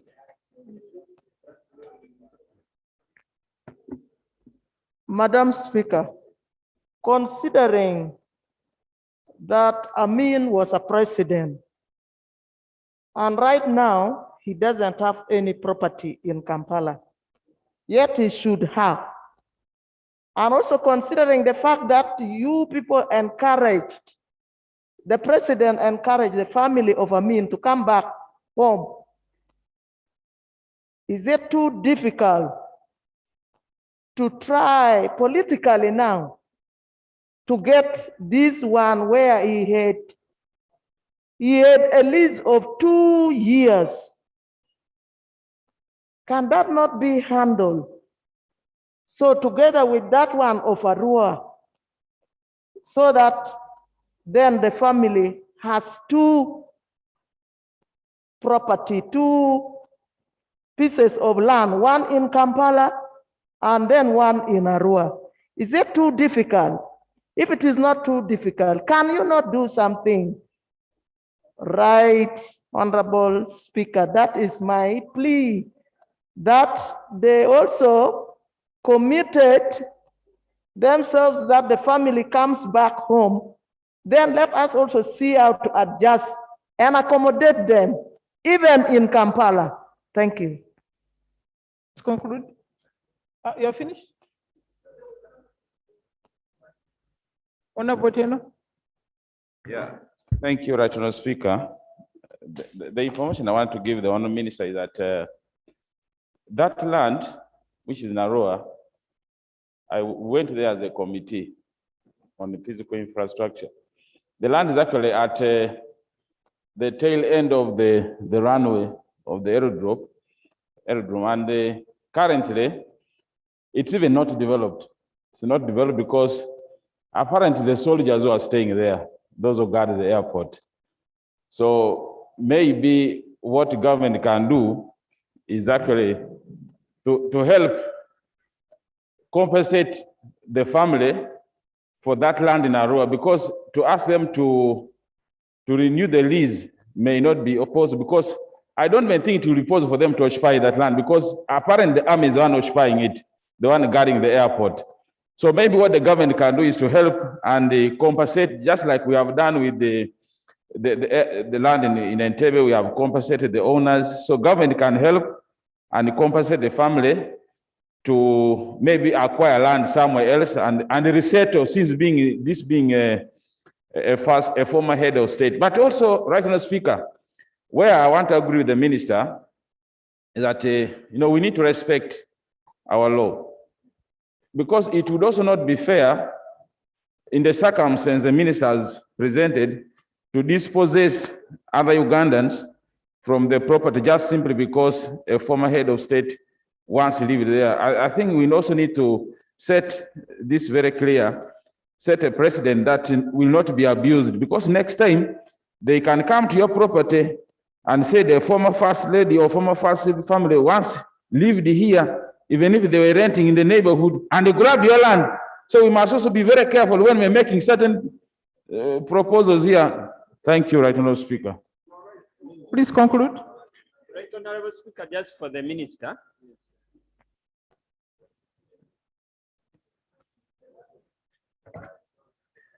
Thank you. Right Honourable Speaker, for the minister, in the same spirit, the land of Arua. We were there and they were showing us that that is the former president's land. And they were giving us the history how the Arua airstrip came up. So any attempt by government to just take that land, in the face of those people, they will know that the current government has grabbed the former president's land, because to them, we were with those guys of Arua and they were showing us, and they were telling us the family. So what we would only, as the Honorable Tiena has said, government should just for rapport, show that family and the people of Arua that they recognize this, but because of this, maybe you can compensate something small, because they can no longer repossess it. We saw soldiers there, but it's a longer hill, Madam Speaker, very stretched. It's a very large piece of land. Honourable Minister.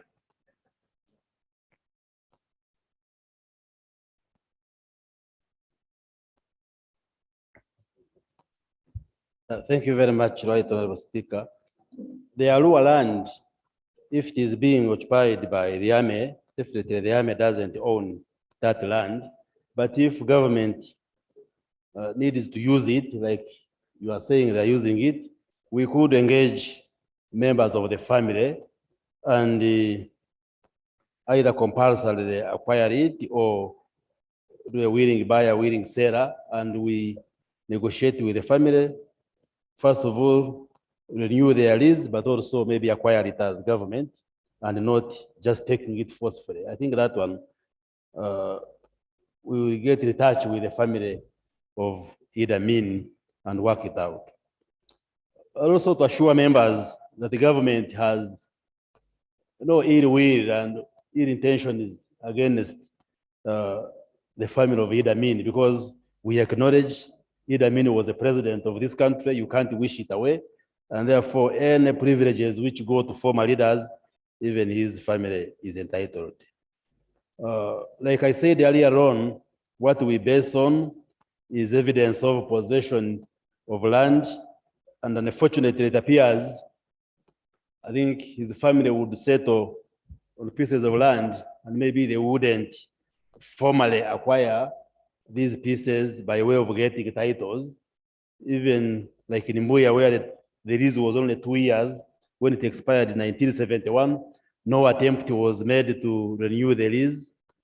And but politically, like we have said, we could engage the family and see how to support the family to acquire property or land. And this may not be resolved here, but the government is willing to go into that kind of discussion with the family so that the family gets supported. I thank you very much, Right Honorable Speaker. Thank you very much. Honourable members, I really want to thank you. We have done quite a bit of work today. I want to thank the clerk and your team. House is adjourned tomorrow at 10 o'clock.